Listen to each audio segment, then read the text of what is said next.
Fire department అనగానే ప్రజల్లో ఒక చులకన భావం ఉంది. ఎక్కడో ఊరుకు దూరంగా వాళ్ళ ఆఫీస్ ఉంటుంది. గతంలో ఊరికి దూరంగా ఆఫీస్ ఉండడం, అంతేకాకుండా ప్రమాదం జరిగిన తర్వాత వస్తుంది ఫైర్ డిపార్ట్మెంట్ అనేది ఒక గతంలో ఒక అపోహ ఉండేది. 2009-10లో నేను జాయిన్ అయినప్పుడు అందరూ మా విలేజ్లో కాబట్టి వీళ్ళు నీళ్ళు పోసే డిపార్ట్మెంటు, తర్వాత ఫైర్ అయిపోయి అంతా కాలిపోయిన తర్వాత బూడిద మీద నీళ్ళు పోయడానికి వస్తూ ఉంటారు అనేది. జనరల్గా ఫైర్ డిపార్ట్మెంట్లో ఇంకొక అపవాదు కూడా ఉంది జనాల్లో. అగ్ని ప్రమాదం జరిగినప్పుడు మాత్రమే వాళ్ళకి పని ఉంటుంది, తర్వాత పని ఉండదు, ఏం చేయరు, వాళ్ళు ఖాళీ కూర్చుంటారు అన్నది అది వాస్తవం అంటారా? అది prevention is better than cure అంటాం మనం, ప్రజలను అప్రమత్తం చేయడం ద్వారా. సో ఇలాంటి నివారించవచ్చు అనే కాన్సెప్ట్ తోటి ప్రతి శుక్రవారం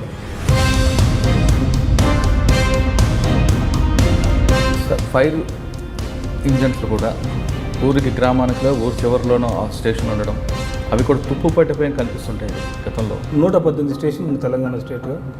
అన్ని కొత్త వెహికల్సే ఉన్నాయి. ఎందుకంటే ఆర్టీఐ రూల్స్ ప్రకారం మనం ఎవ్రీ 15 ఇయర్స్కి అయితే మనం అది తీసేయాల్సిందే. 2 ఫ్యామిలీస్ సేమ్ రిలేటివ్స్, నలుగురు ఉండేవాళ్ళు. సో అది పెద్ద వాల్ ఉండి వర్షానికి అది పడిపోయింది. ఇక్కడ బతుకుతారని మన ఛాన్సెస్ చాలా తక్కువ. అయితే ఒక 1 అవర్ తర్వాత కూడా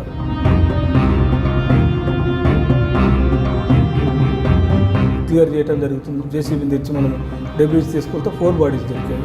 4 బాడీస్ దొరికిన తర్వాత ఇంకా ఒక 10 minutes తర్వాత ఇంకో ఫ్యామిలీ ఉంది. అది కూడా వాళ్ళు కూడా ఉన్నారు. ఆ మట్టి తీస్తున్న క్రమంలో ఒక చిన్న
ఏ విధంగా మీరు రెస్క్యూ చేస్తారు? లాస్ట్ 2 years బ్యాక్ మనకు హైదరాబాద్లో కూడా అర్బన్ ఫ్లడ్స్ వచ్చాయి. మనకు బండారి లేఅవుట్ దగ్గర మీరు చూసుంటారు.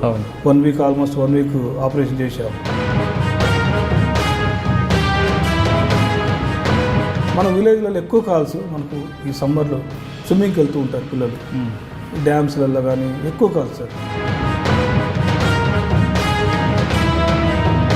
బోరుబావులో పడిపోతుంటారు సార్. వాళ్ళని అటువంటి కాల్స్ మీ డిపార్ట్మెంట్కి వచ్చినప్పుడు మీరు ఎలా రెస్క్యూ ఆపరేషన్ స్టార్ట్ చేస్తారు? ఆల్మోస్ట్ ఒక 20-30 feet మధ్యలో పడిపోయి ఉంటారు. చిన్న నేరో, ఎంత నిర్లక్ష్యంగా కనిపిస్తుందంటే రైతుల దగ్గర 10-15 hours పడుతుంది ఆ ట్రెంచ్ తవ్వటానికి. లాస్ట్కి మనం సక్సీడ్ కావు. ఆల్మోస్ట్ డెడ్ బాడీసే దొరుకుతాయి మనం. జనరల్గా ప్రతి వంటగదిలో ఒక బాంబు ఉందంటారు. ఆ బాంబు నుంచి మనం ఎలా కాపాడాలి అంటే, బాంబు అంటే సిలిండర్. ప్రతి ఇంట్లో కూడా వంటగదిలో సిలిండర్ ఉంటుంది. సిలిండర్ ఎయిర్ ఉంది. సో మూడోది కావాల్సింది ఇగ్నిషన్. సో టెంపరేచర్ ఆటోమేటిక్గా ఫైర్స్ అవుతుంటాయి సార్. కొంచెం నెగ్లెక్ట్ చేస్తే సార్,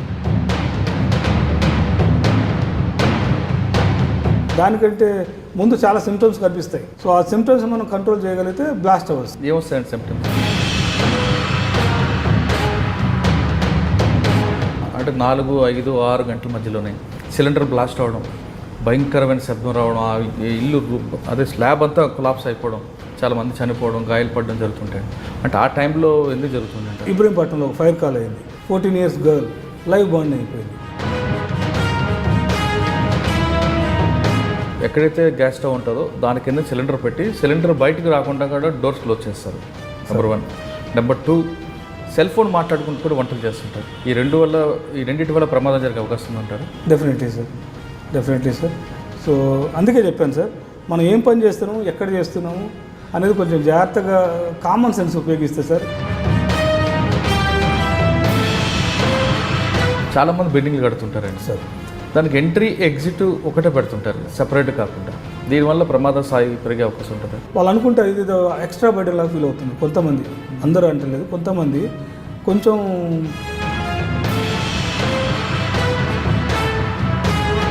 ఒక అబిట్సో లేదంటే ఇంకా వేరే చిరాగానీలో అటువంటి చిన్న చిన్న గల్లీల్లో ప్రమాదం జరిగితే మీ ఎక్విప్మెంట్ పోవడానికి కూడా దారి దొరికిన పరిస్థితులు అప్పుడు ఏం చేస్తారు? మన దగ్గర మిస్టీ బుల్లెట్ అని ఒక బుల్లెట్ వచ్చింది సార్, 138 కొన్నాం సార్ ఎట్ ఏ టైం. మెట్రోలో ఏమైనా ప్రమాదం జరిగిందనుకుంటే సార్, డోర్స్ ప్యాక్ అయిపోయి ఉంటే ట్రైన్ రన్నింగ్లో ఉంటుంది సార్. మనం రీసెంట్గా అయినప్పుడు వాళ్ళు ఎమర్జెన్సీ డోర్ ఓపెన్ చేసి తీసుకొచ్చారు. అంటే జరగదు, ఒకవేళ జరిగితే ఏం చేయాలి గవర్నమెంట్ ప్రయాణికులు? ఇన్బిల్ట్ ఫైర్ సేఫ్టీ కూడా మెట్రోలో ఉన్నది సార్. మనం మీకు కనిపించదు, కానీ మీరు ఈసారి ప్రజల్ని అంటే బాధితుల్ని మీరు కాపాడే మీ డిపార్ట్మెంట్లో సార్, ఆ రెస్క్యూ ఫైట్లో మీ వాళ్ళు కూడా గాయపడడం సార్ జరుగుతుంటాయి. అటువంటి ఘటనలే ఉన్నాయి. Every fire is a risky sir. మీరు అక్కడ ఉన్నది ఎవరో చెప్పరు సార్ మాకు. అక్కడ కెమికల్స్ ఉన్నాయా, సిలిండర్ ఉందా, మీరు చెప్తుంటారు. ఏదైనా ఇండస్ట్రీలో కానీ లేదంటే కంపెనీలో కానీ జరిగినప్పుడు ఇన్సూరెన్స్ క్లెయిమ్ చేయడానికి సార్ మీ దగ్గర నుంచి ఎన్ఓసీ కావాలి సార్. ఆ ఎన్ఓసీ దగ్గర ఇవ్వడానికి కొంతమంది డబ్బులు అడుగుతారు, తిప్పుతారు అన్నది ఒక ఆరోపణ వాస్తవం.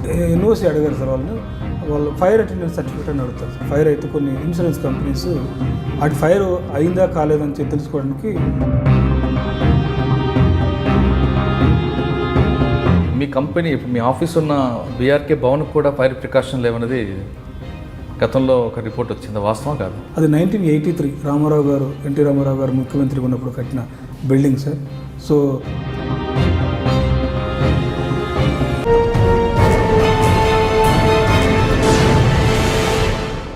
Welcome to crime diaries. మీ ఇంట్లో అగ్ని ప్రమాదం జరిగితే ఎలా బయటపడాలి, అసలు ప్రమాదం జరగకుండా ఎలా కాపాడుకోవాలి? ఒక్క మీ ఇంట్లోనే కాదు, చుట్టుపక్కల ఇంట్లో ఒకవేళ జరగబోతున్నా ఎలా వాళ్ళ ప్రాణాలు రక్షించారు? అంతేకాకుండా మల్టిపుల్ కాంప్లెక్స్లో కానీ, హాస్పిటల్లో కానీ, సినిమా థియేటర్లో కానీ ప్రమాదాలు జరిగితే దాని నుంచి ఎలా బయటపడాలి? ఆ బయటపడమే కాదు, మిగతా వాళ్ళ ప్రాణాలు ఎలా కాపాడాలి? అంతేకాకుండా అగ్ని ప్రమాదం అసలు జరగకుండా ఉండాలంటే ఏం చేయాలి అనే విషయాల్ని మనతో మాట్లాడడానికి ఈ వారం మన గెస్ట్ వచ్చారు. అతని పేరు పాపయ్య గారు, రీజనల్ ఫైర్ ఆఫీసర్ తెలంగాణ. అతని దగ్గర విషయాల్ని మనం చాలా విషయాలు తెలుసుకునే అవసరం ఉంది. ఆయన అడిగి మరిన్ని విషయాలు తెలుసుకుందాం. పాపయ్య గారు నమస్కారం. నమస్కారం సార్. పాపయ్య గారు, జనరల్గా ప్రతి వంటగదిలో ఒక బాంబు ఉందంటారు. ఆ బాంబు నుంచి మనం ఎలా కాపాడాలి? అంటే బాంబు అంటే సిలిండర్. ప్రతి ఇంట్లో కూడా వంటగదిలో సిలిండర్ ఉంటుంది. ఆ సిలిండర్ ఒక్కోసారి బ్లాస్ట్ అయిపోయే అవకాశాలు కనిపిస్తుంటాయి. దానివల్ల తెల్లవారుజామున సిలిండర్ బ్లాస్ట్ అవ్వడం, ప్రమాదాలు జరగడం జరుగుతుంటాయి. అటువంటి జరగకుండా ఉండాలంటే ఏం చేయాలి? అదేవిధంగా ఇప్పుడు చూస్తున్నాం కార్పొరేట్ హాస్పిటల్ అవ్వచ్చు, పెద్ద పెద్ద బిల్డింగ్స్ అవుతున్నాయి, లేదంటే సినిమా హాల్స్లో ప్రమాదాలు జరుగుతున్నాయి. అటువంటి ప్రమాదాలు జరిగినప్పుడు ఎక్కువ ప్యానిక్ అవుతుంటారండి. ప్రమాదం జరిగిన స్థాయి కొంత ఉంటే ఈ సఫికేషన్, ఊపిరాడక చనిపోవాల్సిన సంఖ్య ఉంటుంది. అంటే ఆ తోపులాట్లో ఎక్కువ మంది చనిపోవడం కూడా కనిపిస్తుంటుంది. అటువంటి జరగకుండా జరిగినప్పుడు ఎలా బయటపడాలి? జరగకుండా ఉండాలంటే ఆ బిజినెస్ మ్యాన్ కానీ లేదంటే ఆ బిల్డింగ్ ఓనర్ లాంటి తీసుకోవాలి. ఇన్ కేస్ జరిగినప్పుడు అక్కడున్న ప్రేక్షకుడు ఎలా సేఫ్గా బయటకు రావాలి అనే విషయాల్ని మీరు మా ప్రేక్షకులకు చెప్పాలి. వాటికి సమాధానం చెప్పే ముందు ఒకసారి మీ కుటుంబ నేపథ్యం, మీరు ఫైర్ ఫైటర్గా ఎందుకు రావాలనుకున్నారు విషయం చెప్పండి. నమస్కారం సార్. నా పేరు పాపయ్య వర్ల. నేను regional fire officer Telangana fire సర్వీస్లో పనిచేస్తూ ఉన్నాను. మాది ఊటుకూరు గ్రామం, కామిపల్లి మండలం, ప్రస్తుతం ఖమ్మం జిల్లా. ఓకే. సో అక్కడ నేను పుట్టి పెరిగి, మా నాన్నగారు సారవయ్య గారు, ముత్తమ్మ గారు, మా మదర్ గారు ఉన్నారు. అదే ఊరిలో పుట్టి పెరిగి చదువుకొని తర్వాత 5th క్లాస్ వరకు మా ఊళ్ళో చదువుకున్న తర్వాత నేను నవోదయ స్కూల్ అనే ఒక రెసిడెన్షియల్ స్కూల్లో ఎంట్రన్స్ రాసి 6th to 12th +2 వరకు అక్కడ చదువుకున్నాను. చదువుకున్న తర్వాత డిగ్రీ ఖమ్మంలోనే సైన్స్ BSc చదువుకున్నాను. చదువుకున్న తర్వాత అక్కడి నుంచి MSc కెమిస్ట్రీ మన ఉస్మానియా యూనివర్సిటీ క్యాంపస్లో ఆర్గానిక్ కెమిస్ట్రీ చదవడం జరిగింది. చదువుకునే క్రమంలోనే మాకు ఒక విలేజ్ బ్యాక్గ్రౌండ్ నుంచి రావటము, కొంచెం సోషల్ సర్వీస్ చేయాలనే ఒక దృక్పథంతో మనము ఉద్యోగం ఈ గవర్నమెంట్ సెక్టర్ ఎన్నుకోవటం జరిగింది. సో ప్రైవేట్ సెక్టర్లో అవకాశాలు ఉన్నప్పటికీ మనం గవర్నమెంట్ సెక్టర్లోకి వచ్చి సర్వీస్ చేయాలనే కాన్సెప్ట్ తోటి మనం గ్రూప్స్ రాయటం జరిగింది. ఆ గ్రూప్లో నేను అంతకుముందు ఫారెస్ట్ డిపార్ట్మెంట్లో రేంజ్ ఆఫీసర్గా పనిచేశాను. సో 2006లో రేంజ్ ఆఫీసర్గా పనిచేశాను. అది చేస్తూ ఇంకా పై కేటర్కి వెళ్ళాలని గ్రూప్ వన్ రాయటం జరిగింది. దాంట్లో ముఖ్యంగా యూనిఫామ్ సర్వీస్ మీద ఎక్కువ ప్రేమతోటి కొంచెం ఉన్న ఇంట్రెస్ట్ తోటి మళ్ళీ యూనిఫామ్ రావాలని మేము ఫస్ట్ ఎగ్జామ్స్ రాసాము. ఎగ్జామ్స్ రాసినప్పుడు సో డిఎస్పి తర్వాత యూనిఫామ్ పోస్ట్ కనిపించింది మాకు ఫైర్ డిపార్ట్మెంట్. సో అందులో భాగంగా నేను డిఎస్పి మిస్ అయిపోయి డిఎఫ్ఓగా రావడం జరిగింది. ఓకే. సో ఫస్ట్ డిఎస్పి అవ్వాల్సింది ఇక మన క్రైటీరియాస్ మార్క్స్ని బట్టి నాకు డిఎఫ్ఓ రావాల్సింది జరిగింది. అంతకుముందు ఫైర్ డిపార్ట్మెంట్ అంటే మాకు పెద్దగా తక్కువ, మీకు ఎట్లా తెలుసు, మాకు కూడా అంత పోలీస్ అంటే మనకు డైలీ చూస్తాము, రోడ్డుకి వెళ్తే పోలీస్ యూనిఫామ్లు కనిపిస్తారు. బట్ ఫైర్ డిపార్ట్మెంట్ మీరు చూసి ఉంటారు, చిన్న స్టేషన్లో ఎప్పుడైనా ఎమర్జెన్సీ వస్తే వాళ్ళు వస్తూ ఉంటారు. బట్ చాలా ఇంపార్టెంట్ డిపార్ట్మెంట్. నేను 2010 జనవరిలో డిపార్ట్మెంట్లో జాయిన్ అయ్యాను. So almost 9 years career complete అయ్యింది. సో ఈ 9 yearsలో చాలా మంచి సర్వీస్కి వచ్చామని చాలా ఫీల్ అవుతున్నాను. జనరల్గా మీరు అన్నట్లుగా ఫైర్ డిపార్ట్మెంట్ అనగానే ప్రజల్లో ఒక చులకన భావం ఉంది. ఎక్కడో దూరంగా వాళ్ళ ఆఫీస్ ఉంటుంది. గతంలో ఊరికి దూరంగా ఆఫీస్ ఉండడం, అంతేకాకుండా ప్రమాదం జరిగిన తర్వాత వస్తుంది ఫైర్ డిపార్ట్మెంట్ అనేది ఒక గతంలో ఒక అపోహ ఉండేది. క్రమేపీ అది సెక్షన్ మారడం, ప్రజల్లో ఒక మంచి నమ్మకం రావడం, ఏదైనా ఎఫెన్స్ జరిగినప్పుడు వెంటనే వాళ్ళు రీచ్ అవ్వడం, టైం బాండ్ పెట్టుకోవడం కూడా జరిగింది. గతంలోకి ఇప్పటికీ మారిందండి. అంటే మీరు 2010లో రాకముందు ఫైర్ డిపార్ట్మెంట్కి 2010లో వచ్చిన డిపార్ట్మెంట్కి చేంజెస్ వచ్చుంటే మీరు చెప్తున్నట్టుగా 9 yearsలో ఇంకా టెక్నాలజీకి మనం ముందుకు వస్తున్నాం. ఓకే, ఫస్ట్ పోస్టింగ్ మీరు ఎక్కడ వచ్చారు? మీరు అన్నట్టు 2010లో నేను జాయిన్ అయినప్పుడు అందరూ మా విలేజ్లో కాబట్టి వీళ్ళు నీళ్ళు పోసే డిపార్ట్మెంటు, తర్వాత ఫైర్ అయిపోయి అంతా కాలిపోయిన తర్వాత బూడిద మీద నీళ్ళు పోయడానికి వస్తూ ఉంటారు అనేది మామూలుగా జనరల్గా నానుడి ఉంది విలేజ్లలో. కానీ ఎక్కడ పోయినా జనరల్ నేను సెలెక్ట్ అయినప్పుడు అలానే అనేవాళ్ళు. సో అప్పుడు నేపథ్యం 2009కి ఇప్పటికి 2019కి వచ్చేసరికి మేము చూసిన తర్వాత దానికి అలా అంటానికి కూడా చాలా కారణాలు ఉన్నాయి సార్. ఎందుకంటే నెంబర్ ఆఫ్ ఫైర్ స్టేషన్ తక్కువ ఉంటాము. తర్వాత ఫైర్ కాల్స్, అప్పట్లో ఫైర్ కాల్స్ మీరు చూస్తుంటే ఇంత డెవలప్మెంట్ లేదు. సో ఎక్కువ ఫైర్ కాల్స్ గడ్డి వాము జరుగుతూ ఉండేవి. ఊళ్ళల్లో చిన్న చిన్న గుడిసెలు ఉండేవి. పాపం మా వెహికల్ మీరు చూస్తే చాలా పెద్ద వెహికల్, 4,500 లీటర్ల వాటర్ ఉంటుంది. సో పెద్ద పెద్ద 16 tons చాసెస్ రోడ్డు మీద పోవాలంటే కూడా రోడ్డు కూడా మనం సహకరించాలి. సో విలేజ్లో పోవటము, దాని యొక్క స్పీడ్ లిమిట్ పోవటము, అందులో మీరు అప్పట్లో గడ్డి కట్టెలు మన వుడెన్ స్ట్రక్చర్తో కట్టేవాళ్ళు. దాంతో ఫైర్ ఈజీగా తొందరగా స్ప్రెడ్ అయిపోయేది, తొందరగా కాలిపోయేది. సో దాంతోపాటు మనం పోవటం, ఈ కమ్యూనికేషన్ ప్రాబ్లమ్స్, తర్వాత రోడ్ యాక్సెస్, చాలా ప్రాబ్లమ్స్ వల్ల కొంచెం లేట్కి వెళ్ళేవాళ్ళు. కానీ అక్కడ వెళ్ళేసరికి కూడా ట్యాంక్లో నీళ్ళు లేకపోవడం కూడా ఉండేది. అక్కడ మీరు చూస్తే అక్కడ 4,500 liters ఇందాక చెప్పాను నేను. సో మ్యాక్సిమం మనం వర్క్ చేస్తే 20 minutes 25 minutes జరుగుతాము. తర్వాత దాన్ని రీఫిల్ చేయాలంటే మళ్ళీ ఒక చెరువుకో పక్కన విలేజ్లో చెరువుకి వెళ్ళాల్సి వచ్చేది. సో దీంతో మనం పోయేసరికి మళ్ళీ పరిస్థితి అలానే ఉండేది. సో మెయిన్ ప్రాబ్లం ఏంటంటే కమ్యూనికేషన్ ప్రాబ్లమ్స్ ఉండేవి. సో ఇప్పుడు వచ్చిన టెక్నాలజీకి మీరు చూసుంటారు 2009 తర్వాత 2019లో మనకు నెంబర్ ఆఫ్, అంటే ఇప్పుడు టెక్నాలజీకి వెళ్ళే ముందు మీరు ఫస్ట్ పోస్టింగ్లో కరీంనగర్ తీసుకున్నారు. కరీంనగర్ తీసుకున్న అప్పుడు పరిస్థితి ఎలా ఉంది? నేను 2010 ట్రైనింగ్ అయిన తర్వాత 2011 జనవరి ట్రైనింగ్లో ఏం నేర్పేవారు? మాకు ట్రైనింగ్ మనకు 7 months ఉంటుంది బేసిక్ ట్రైనింగ్. మన వచ్చినాగలపల్లి అకాడమీ ఉంది, మనకు మన స్టేట్ అకాడమీ ఉంది. ఇప్పుడు తెలంగాణ గవర్నమెంట్కి ఇచ్చారు అకాడమీలో. అక్కడ బేసిక్ థింగ్స్ నేర్పుతారు. ఎలా అంటే అసలు ఫైర్ అంటే మీకు ఎలా ఉందో మాకు కూడా తెలియదు ఫస్ట్.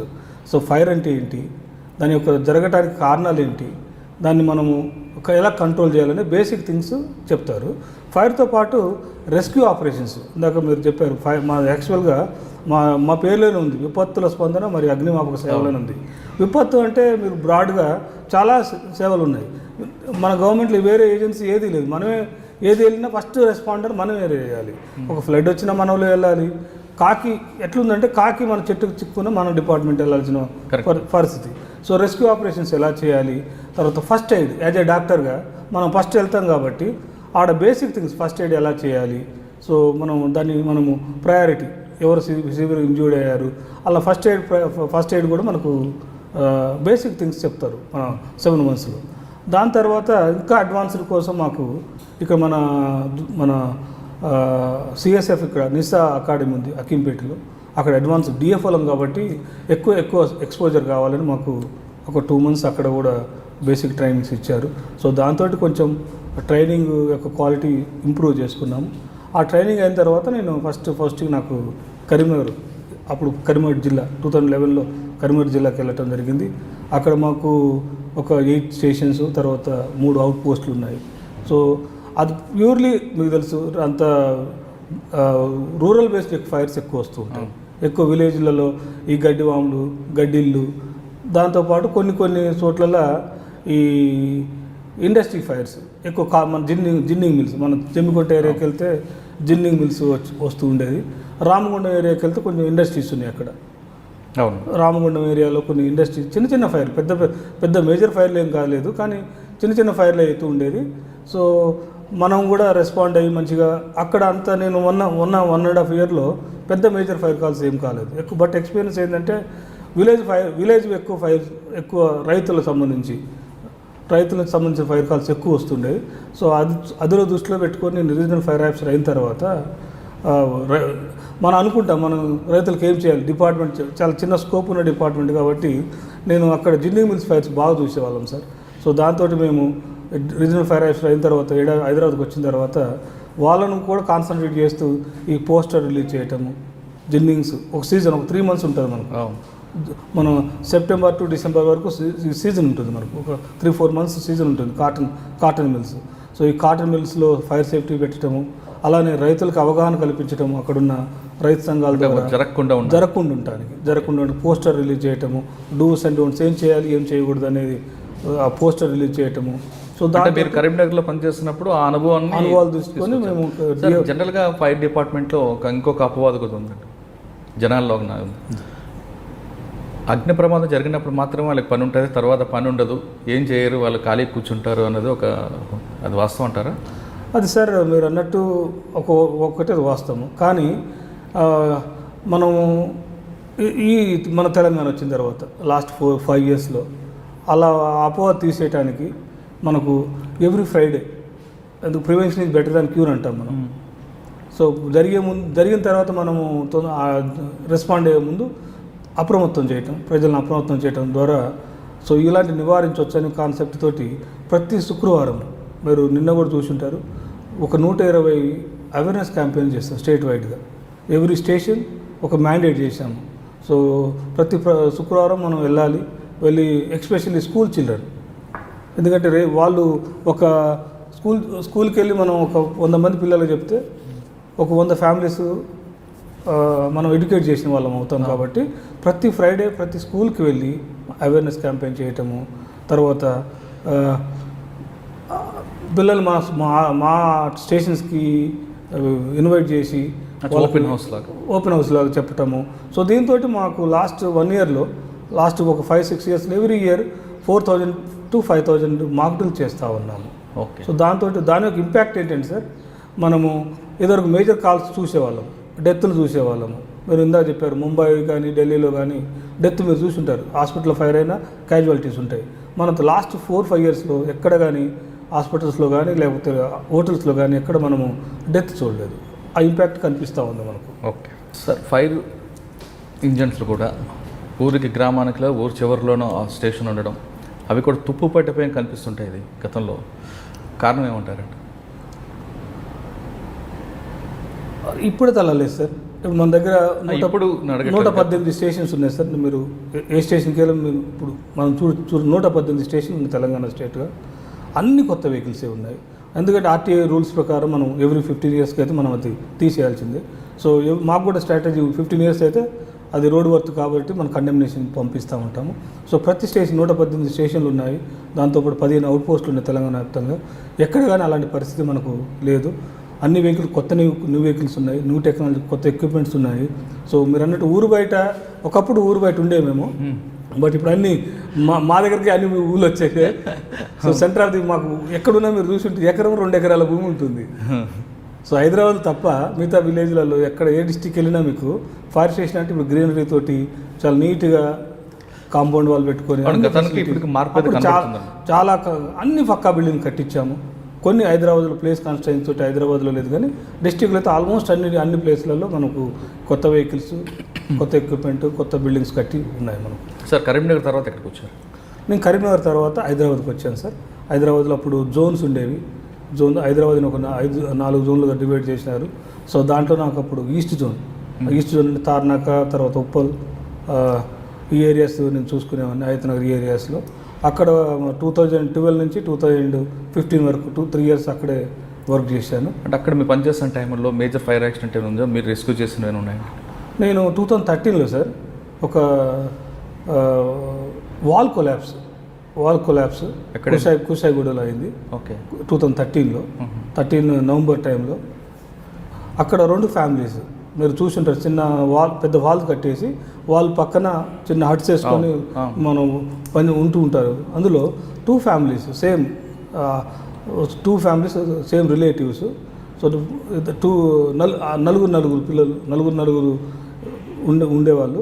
సో అది పెద్ద వాల్ ఉండి వర్షానికి అది పడిపోతే స్పాట్ డెడ్.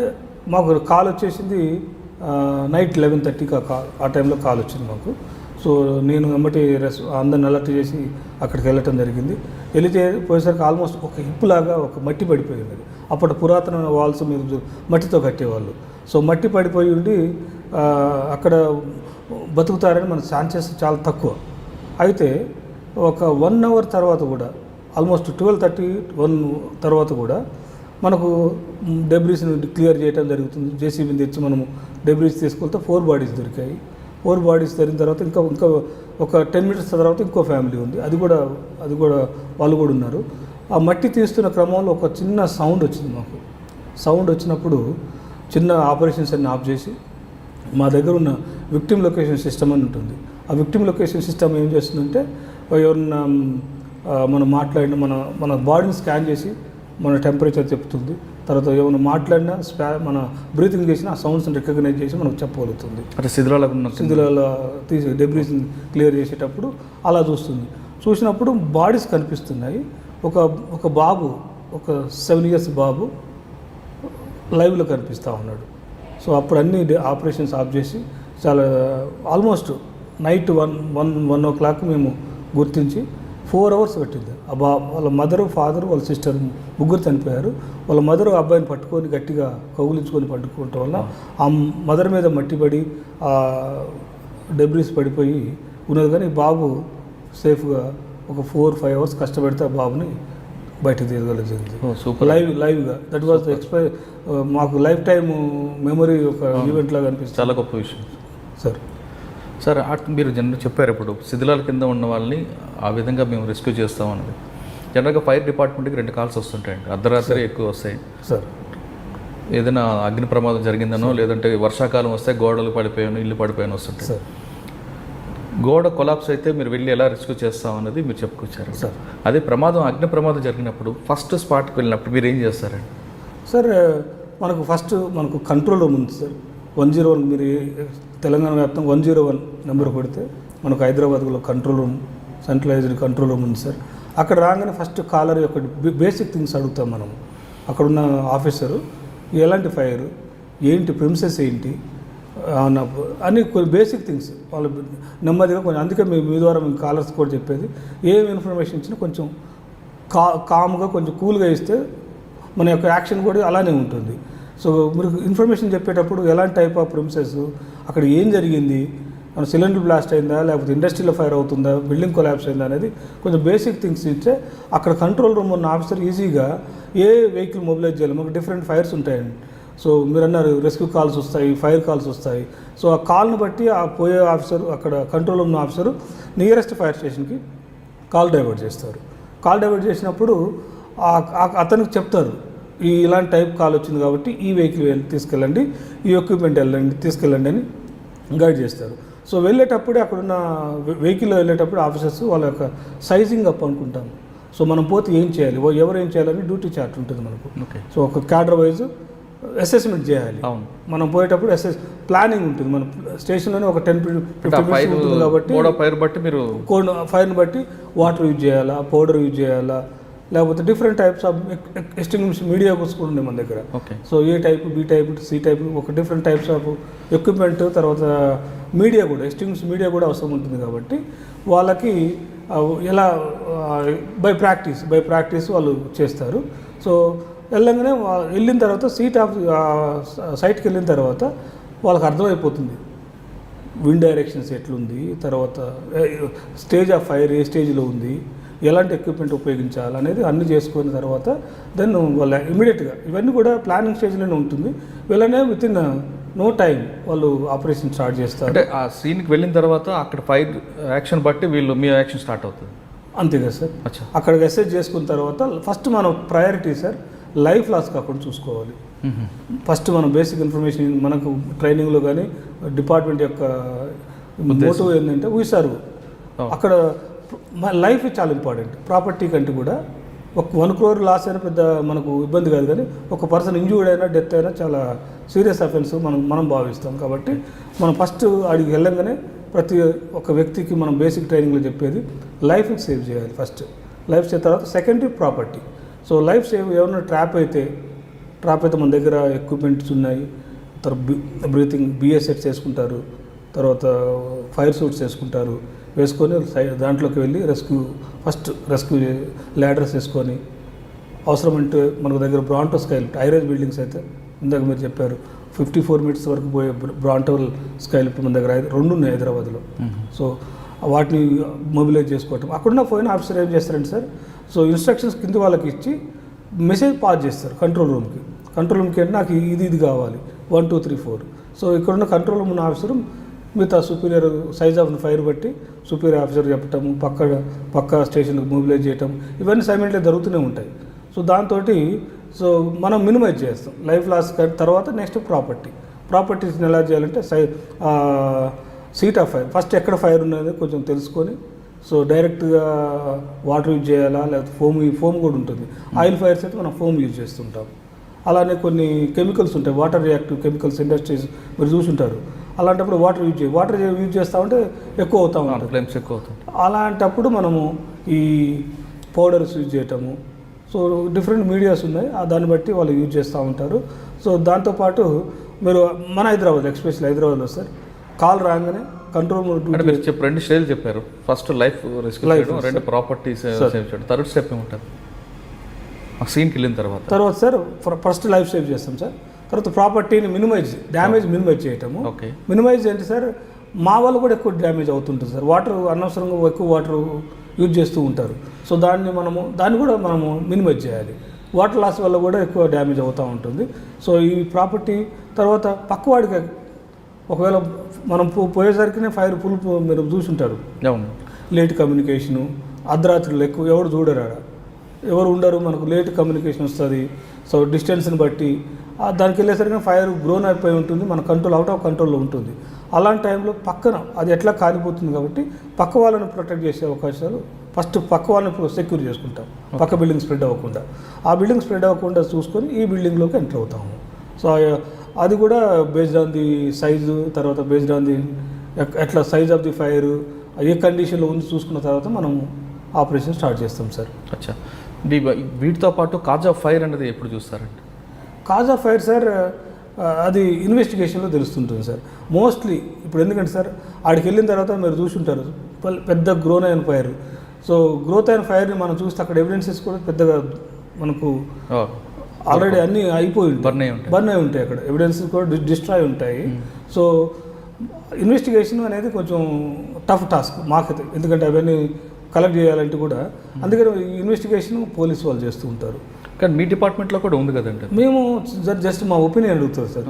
లీగల్గా మనం అటెండ్ అవుతాం కాబట్టి ఇది ఎలా జరిగి ఉండొచ్చు అని ప్రాబిలిటీ చెప్తాం. బట్ ఎస్టాబ్లిష్ చేయాల్సింది మాత్రం పోలీస్ వాళ్ళు, ఎఫ్ఎస్ఎల్ వాళ్ళు ఎఫ్ఎస్ఎల్ వాళ్ళు వస్తారు.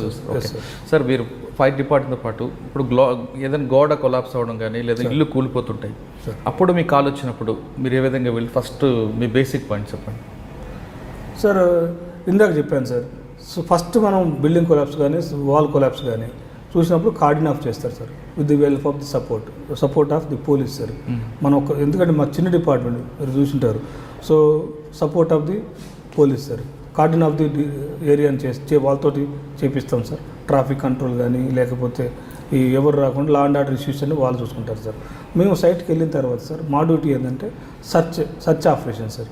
ఇందాక మీకు చెప్తాను విక్టిమ్ లొకేషన్ సిస్టమ్స్ అవన్నీ పట్టుకొని మా వాళ్ళు ఫస్ట్ ఏమైనా లైఫ్ ఉందా లేదనేది ఫస్ట్ అక్కడ ఉన్న విట్నెస్ని వాళ్ళని ఇంటర్వ్యూ చేసుకుంటారు. ఇంటర్వ్యూ చేసుకొని అక్కడ ఎస్టాబ్లిష్ చేసుకుంటారు ఫైర్ లైఫ్ లాస్ ఉందా లేదా అనేది. లైఫ్ లాస్ ఉన్నారు ఇక్కడ ట్రాప్ అయ్యారు అంటే మాత్రము సో విక్టిమ్ లొకేషన్ తీసుకుని ఆ సెర్చ్ చేసి వాడే ఒకవేళ అక్కడ విక్టిమ్ మనకు ట్రాప్ అయి ఉందని తెలిస్తే లైవ్లో ఉన్నాడా డెడ్ అయి ఉన్నాడా ఆ పాసిబిలిటీస్ కూడా మనము వెరిఫై చేసుకుంటాం సార్. ఒకవేళ లైవ్లో ఉన్నాడు అనుకుంటే సార్ సో మనము చాలా అలర్ట్ అవుతాం సార్. అలర్ట్ అయిపోయి ఈ మనం ఫస్ట్ బిల్డింగ్ కొలాప్స్ అవుతుంది కదా సార్, దాన్ని మనం యాంకర్ అంటాం సార్.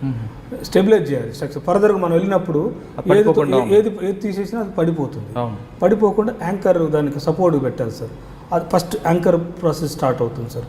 వెళ్ళిన తర్వాత ఏమాత్రం గ్యాప్ వచ్చినా మా దగ్గర ఎయిర్ బ్యాగ్స్ ఉంటాయి సార్ గ్యాప్ క్రియేట్ చేయడానికి. ఆ ఎయిర్ బ్యాగ్స్ని పెట్టేసి గ్యాప్ క్రియేట్ చేస్తారు సార్. ఓకే, వెళ్ళినప్పుడు మనం వెళ్ళటానికి కానీ లేకపోతే లాగటానికి కానీ లేకపోతే మన విక్టిమ్ లొకేషన్ వర్క్ లోన్ పంపించడానికి కానీ కూడా ఆ బ్యాగ్స్ ఎయిర్ బ్యాగ్స్ని ఉపయోగించి మనం కొంచెం స్పేస్ క్రియేట్ చేస్తాం సార్. యాంకరింగ్ ప్రాసెస్ అయిన తర్వాత బ్యాగ్స్ని పెట్టి ఆ ఎయిర్ స్పేస్ క్రియేట్ చేసి అక్కడ పాసిబిలిటీ ఉంటే మనం వెళ్ళి లేకపోతే విక్టిమ్ని బయటికి తీసే ప్రాసెస్ స్టార్ట్ చేస్తాం సార్. ఓకే సార్, అటువంటి పరిస్థితుల్లో విక్టిమ్కి ఎయిర్ పంపడానికి ఏమైనా మీ దగ్గర ఎక్విప్మెంట్ ఉందా?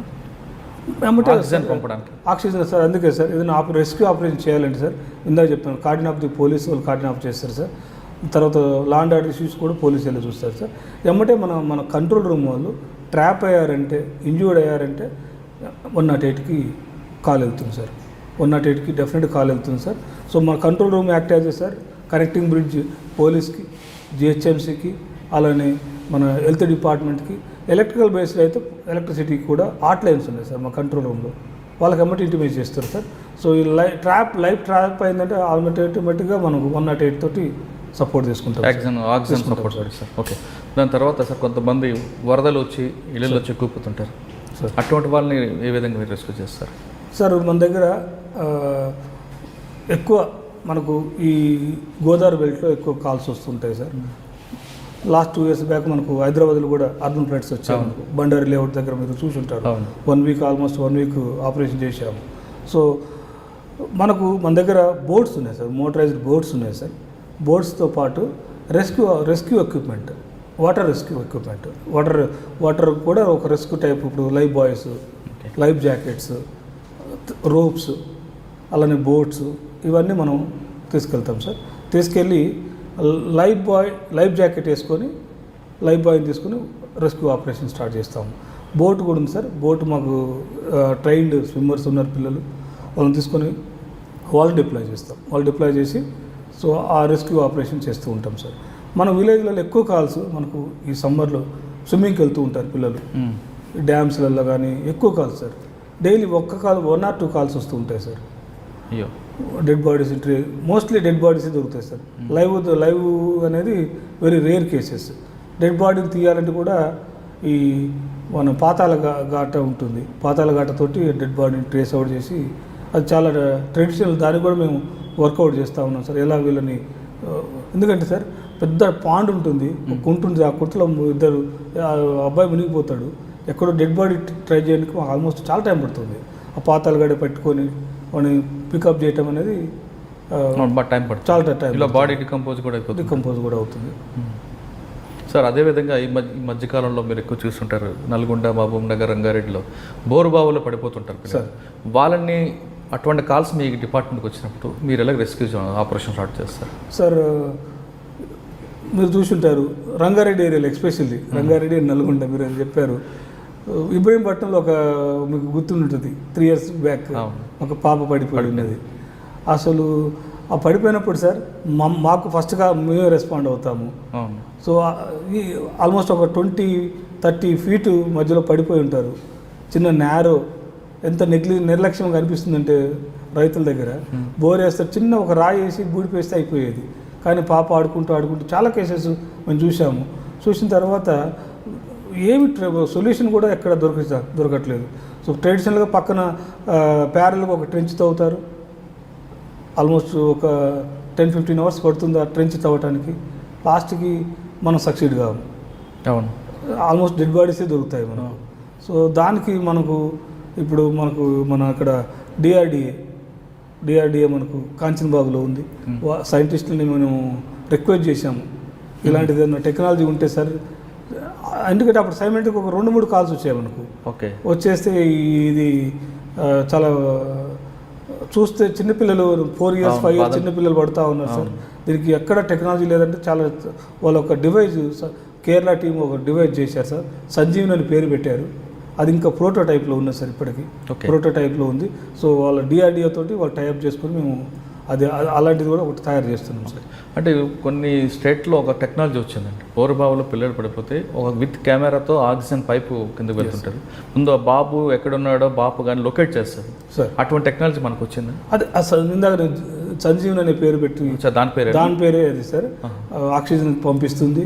అదే రోబోలాగా క్యాచ్ చేసి బాబుని డమ్మీ ఇప్పుడు దాకా ప్రోటోటైప్లోనే ఉన్నది.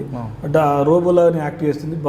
అది ఎట్లా పడ్డారు, అప్వర్డా డౌన్వర్డ్ అనేది చూసి అది ఆ రోబో ఆటోమేటిక్గా మన కెమెరా వ్యూ మన బయట మనం ఒక మానిటర్ ద్వారా చూసుకొని అందులో ఆక్సిజన్ పంపిస్తాము, కెమెరా పంపిస్తాము.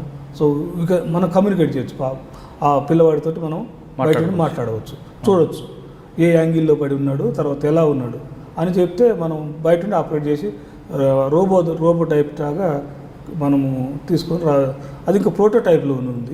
కేరళ వాళ్ళు డెవలప్ చేస్తూ ఉన్నారు. ఓకే, అంటే అది చేస్తే మనకి ఇంకొంచెం టైం కలిసి వస్తుంది అంటే టైం కలిసి వస్తుంది. ఆపరేషన్ 20 minutes క్లోజ్ చేసుకోవచ్చు. అవును, తవ్వడం ఇవన్నీ చాలా లెబోరియస్. చాలా మంది revenue department, police department, Singareni వాళ్ళు, రెస్క్యూ ఆపరేషన్స్, ఎన్డీఆర్ఎఫ్ టీమ్స్ అందరూ వస్తాము. ఇన్ని చేసినా బాధ అనిపిస్తుంది సార్. జనరల్గా బోరుబావులో పిల్లలు మీరు అన్నట్లుగా తల కింద పెట్టి పడిపోతుంటారా లేదా కాలుతో అలా పడిపోతుంటారా? మోస్ట్లీ హెడ్ కిందకి అంటే లోపల ఏముందో చూద్దామని ఇట్లా వంగు చూస్తుంటారు. మోస్ట్లీ మీరు చాలా చిన్న నేరో సైజ్ ఉంటుంది. 3-4 years పిల్లలు మోస్ట్లీ. అంతకంటే పెద్ద సైజ్ అయితే అది ఓల్ తక్కువ ఉంటుంది కానీ డైమెన్షన్స్. సో 3-4 years పిల్లలు ఎక్కువ ఆడుకుంటూ తెలియక పాపం ఈ పిల్లలు పేరెంట్స్ అగ్రికల్చర్ వర్క్లో ఉంటే వెళ్ళిపోయి ఆడ పట్టడం ఎక్కువ కేసెస్ అలానే చూస్తున్నాం మనం. మీకున్న సర్వీస్లో ఆ బోరుబావులో పడిన పిల్లల్ని ఎవరైనా లైవ్గా తీసుకొచ్చారా? ఇంతవరకు ఎప్పుడు జరగలేదు సార్, జరగలేదు. అది చూసిన తర్వాతనే మేము ఇబ్రహీంపట్నం చూసిన తర్వాతనే మేము డిఆర్డిఓ తోటి కాంటాక్ట్ అయ్యి వాళ్ళు ఒక తయారు చేస్తున్నారు. త్వరలో మాకు అందుబాటులోకి వస్తుందని ఎక్స్పెక్ట్ చేస్తాం. ఓకే సార్, మీరు ఈస్ట్ జోన్ తర్వాత ఎక్కడికి వచ్చారండి? తర్వాత ఈస్ట్ జోన్ తర్వాత సార్ నాకు 2016 డిసెంబర్లో ప్రమోషన్ వచ్చింది సార్. అదే నేను రీజనల్ ఫైర్ ఆఫీసర్గా అప్పటి నుంచి రీజనల్ ఫైర్ ఆఫీసర్గా వర్క్ చేస్తాను. ఓకే, అంటే టోటల్ తెలంగాణ రీజన్కి అప్పుడు సార్ అన్డివైడెడ్ ఏపీలో మనకు సెంట్రల్ రీజన్ అని ఉండేది. ఆ సెంట్రల్ రీజన్కి ఒకటే ఆర్ఎఫ్. అప్పుడు 3 రీజన్స్ ఉండేది, సదరన్, తర్వాత ఈస్టర్న్, తర్వాత సెంట్రల్ అంటే తెలంగాణ ఉండేది. సో అలానే ఉండేది సార్, ఇంకా ఎక్స్పెన్షన్ కాలేదు. ఒకటే సెంట్రల్ రీజన్ ఉంది, ఆ రీజన్ని నేను ఎడ్ చేస్తూ ఉన్నాను. ఇప్పుడు తెలంగాణ రీజన్లో ఎన్ని ఫైర్ ఆఫీసులు ఉన్నాయండి, ఎన్ని అవుట్ పోస్ట్స్ ఉన్నాయి సార్? తెలంగాణలో మనకు ఇప్పుడు మనకు 118 రెగ్యులర్ ఫైర్ స్టేషన్స్ ఉన్నాయి సార్. తర్వాత 15 అవుట్ పోస్టులు ఉన్నాయి సార్. అంటే ఇప్పుడున్న తెలంగాణకు 5 కోట్ల మందికి సరిపోయింది అంటారు? అంటే సార్ అంతకుముందు ఇంకా చాలా తక్కువ ఉండే సార్. తెలంగాణ వచ్చిన తర్వాత మనకు ఆల్మోస్ట్ 23 స్టేషన్స్ ఇచ్చారు. 23 స్టేషన్స్ ఇచ్చారు. ఇంకొన్ని స్టేషన్స్ ప్రపోజల్లో ఉన్నాయి సార్. తెలంగాణలో మీరు అన్నట్టు రూరల్, అర్బన్, మెట్రోపాలిటన్ ఈ మూడిట్లో ఫైర్ ఏ డిఫరెన్స్ కనిపిస్తుంటుందండి? అంటే ప్రమాదం, అగ్ని ప్రమాదం ఒకటే కానీ దాని తీవ్ర స్థాయి అవ్వడం లేదా కాజ్ ఆఫ్ ఫైర్ కానీ డెత్స్ కానీ డిఫరెంట్ కనిపిస్తుంటుంది కదా? ఎస్ సార్, మనకు హైదరాబాద్కి తర్వాత మన డిస్ట్రిక్ట్స్కి చాలా తేడా ఉంటుంది సార్. హైదరాబాద్లో ఫైర్ కాంప్లెక్సిటీ చాలా ఎక్కువ ఉంటుంది. ఎందుకంటే సార్ మనం మోడర్నైజేషన్ డెవలప్మెంట్ జరిగింది, టెక్నాలజీస్ వచ్చినాయి, మన యొక్క కన్స్ట్రక్షన్ మాడ్యూల్ కూడా మారిపోయింది. పాత రోజుల్లాగా ఒకటే బ్రిక్స్ తోటి కట్టట్లేదు. మీరు ఏ ఇంటికి వెళ్ళినా చాలా డెకరేటివ్ ఐటమ్స్తో కడుతున్నారు. సో దాంతో ఫైర్ లోడ్ కూడా పెరుగుతుంది సార్. ఫైర్ లోడ్ పెరుగుతూ ఉంటుంది. సో హైదరాబాద్లో ఫైర్ ఏంటంటే సార్ మోస్ట్లీ చాలా సీరియస్గా అనిపిస్తుంది సార్ మాకు. ఎక్కువ ఈ బిల్డింగ్ ఫైర్స్ కంటే సార్ మనకు 90% కాల్స్ కూడా ఈ గార్బేజ్ ఫైర్స్ వస్తూ ఉంటాయి సార్. అవుట్డోర్ ఫైర్స్ ఉంటాయి చూసాను సార్. మన హౌస్ కీపింగ్ పెట్టుకోవాలని చెప్తాం మనము. అవును, హౌస్ కీపింగ్ పెట్టుకోండి అని ఎన్నిసార్లు చెప్పినా హౌస్ కీపింగ్ లేక ఎక్కువ మన అక్కడ జిహెచ్ఎంసీ వాళ్ళు గడ్డి లేకపోతే గార్బేజ్ అంతా కలెక్ట్ చేసి ఒక పెడతారు, ఎవరో ట్రేస్ పాసర్ ఫైర్ పెడతా ఉంటారు. ఎక్కువ కాల్స్ అలానే వస్తుంటాయి సార్. దాంతోపాటు ట్రాన్స్ఫార్మర్స్ కాల్స్ ఎక్కువ వస్తుంటాయి సార్ జనరల్గా. సో బిల్డింగ్ ఫైర్స్ చాలా రేర్ సార్. వచ్చిందంటే మేజర్ ఫైర్ ఉంటుంది సార్. డిస్టిక్లోనేమో మనకు గడ్డి ఫైర్లు ఎక్కువ ఉంటాయి సార్. గడ్డి ఫైర్లు ఇందాక మీరు చెప్పారు, ఫస్ట్లో ఇంటర్వ్యూ ముందునే చెప్పారు, ఎక్కడైనా సిలిండర్ ఫైర్ సార్. అది రూరలా అర్బనా హైదరాబాద్ అని కాకంటే సో ప్రతి ఇంట్లో సిలిండర్ ఉందంటే ఫైర్ రిస్క్ ఉన్నట్టే అర్థం చేసుకోవాలి సార్. సో ఇది ఎంత మేము మహిళలకి వెళ్తున్నాము చెప్పినప్పటికి కూడా ఇంకా మనకు మేము డైలీ చూస్తాం సార్. హౌస్ హోల్డ్ ఒక 20 కాల్స్ ఉంటే minimum 2-3 calls house hold cylinder LPG related fires ఉంటాయి సార్ ఎక్కువ. సో ఎందుకు అంటే సార్ మనకు చాలా ఇన్స్ట్రక్షన్ చెప్తారు వాడు, ఎల్పిజి వాడు, ఇది చేయకూడదు, డూస్ అండ్ డోంట్స్ అని చెప్తూ ఉంటారు. ఆ పైప్ లీక్ అవుతూ ఉంటుంది, ఆ పైప్ని సరిగ్గా చూసుకోరు. తర్వాత అది మనం ఆయిల్ పెడతాము, వేరే ఫోన్ కాల్ వస్తుంది, లేకపోతే ఎవరో పిలుస్తారు, వెళ్ళిపోతారు. సో దట్టు అంత రూమ్ అంతా క్లోజ్ ఉంటుంది సార్. జనరల్గా మీరు చూసి ఉంటారు, ప్రాపర్ వెంటిలేషన్ ఉండదు. వెంటిలేషన్ ఉంటే జనరల్ స్మోక్ అంతా వెళ్ళిపోతుంటుంది. సో ప్రాపర్ వెంటిలేషన్ లేకపోవటం వలన ఆ రూమ్ టెంపరేచర్ పెరిగిపోతుంది సార్ ఆటోమేటిక్గా. సో మనకు ఫ్యూయల్ ఆయిల్ ఈజ్ బర్నింగ్ ఉంది అక్కడ, అలానే తర్వాత సిలిండర్ ఎయిర్ ఉంది. సో మూడోది కావాల్సింది ఇగ్నిషన్. సో టెంపరేచర్ ఆటోమేటిక్గా ఫైర్స్ అవుతుంటాయి సార్. కొంచెం నెగ్లెక్ట్ చేస్తే సార్ ఆ రూమ్ టెంపరేచర్ పెరిగి, మీకు తెలుసు ఎల్పిజిలో బ్యూటేన్ గ్యాస్ అవి ఉంటాయి, హైడ్రోకార్బన్స్ ఉంటాయి. సో ఆ టెంపరేచర్కి ఆటోమేటిక్గా ఇంక్రీజ్ అవుతున్న కొద్దీ దాని వాల్యూమ్ పెరుగుతుంది. అంత ఈజీగా బర్స్ట్ అవ్వదు సార్, అంత ఈజీగా బర్స్ట్ అవ్వదు. కానీ అది ఎక్స్ట్రీమ్ స్టేజ్. ఇక సిలిండర్ బ్లాస్ట్ అనేది ఎక్స్ట్రీమ్ స్టేజ్. అది దానికంటే ముందు చాలా సిమ్టమ్స్ కనిపిస్తాయి. సో ఆ సిమ్టమ్స్ మనం కంట్రోల్ చేయగలిగితే బ్లాస్ట్ అవ్వదు సార్. ఏమొస్తాయండి సిమ్టమ్స్ అంటే సార్ మెయిన్ టైం సార్. ఇప్పుడు టైము మన వాళ్ళు మీరు డెమోస్ చూసుంటారు. డెమోస్ మీరు మామూలు చాలా యూట్యూబ్లో పెడతా ఉన్నాం మహిళలకు రీచ్ అవ్వాలని. సో ఫైర్ అయితే మనం ఆవేశపడకుండా కామ్గా ప్లగ్ని ఆఫ్ చేయటం, ఎందుకంటే cut off the supply of the fuel, regulator బంద్ చేయటము. రెగ్యులేటర్ బంద్ చేసి తర్వాత వాటర్ పోస్తుంటారు సార్ పాపం తెలియక. వాళ్ళు మన మైండ్లో ఏముందంటే ఫైర్ అంటే వాటర్ పోయాలి అనే కాన్సెప్ట్. దాంతో ఆయిల్ కదా సార్, అది ఆయిల్తో ఫైర్, ఆ ఆయిల్ స్ప్లిట్ అయిపోయి స్ప్రెడ్ ఉండి పక్కన ఇంకా వేరే ఏదైనా మెటీరియల్ ఉంటే అంటుకుంటుంది. సో అట్లా కాకుండా సార్ మన ఇళ్ళల్లో అందరికీ మేము ఫైర్ ఎస్టింగ్విషర్ పెట్టుకోమని చెప్పలేము. కానీ సో మన ఇంట్లో జనరల్ గోధుమ పిండినో లేకపోతే మైదా పిండినో ఏదో ఒక మన చపాతీ చేయడానికి పిండి ఉంటుంది కదా, ఆ పిండికి ఆ వాటర్ మన ఆయిల్ మీద పోసినట్లయితే ఆక్సిజన్ సప్లై కట్ అయిపోతుంది సార్. ఆయిల్ మీద పోసినట్లయితే సార్, ఆ పౌడర్ పోసినట్లయితే అది ఆ ఆక్సిజన్ సప్లై కట్ అయిపోయి అక్కడ ఫైర్ ఆగిపోతుంది సార్. ఒకటి రెగ్యులేటర్ ఆఫ్ చేయాలి సార్.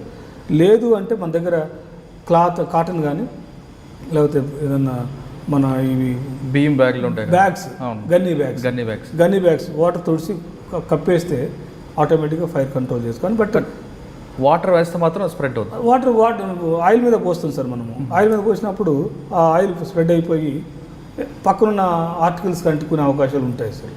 కానీ అదే టైంలో కిచెన్లో ఉన్న వెంటిలేషన్ కూడా మనం బయట పంపిస్తే కొంత తగ్గే అవకాశం ఉంటుంది ఆటోమేటిక్గా సార్. మీరు విండోస్ ఓపెన్ చేయటము, మేము చెప్తాం ఊరి నుంచి వెళ్ళి మాకు 3 days 4 days out of city వెళ్ళాలనుకోండి, జనరల్గా చిన్న లీకేజ్ ఉన్నా సార్, ఎల్పిజి లీక్ అయిపోయి ఆ రూమ్ అంతా అక్యుములేట్ అవుతుంది సార్.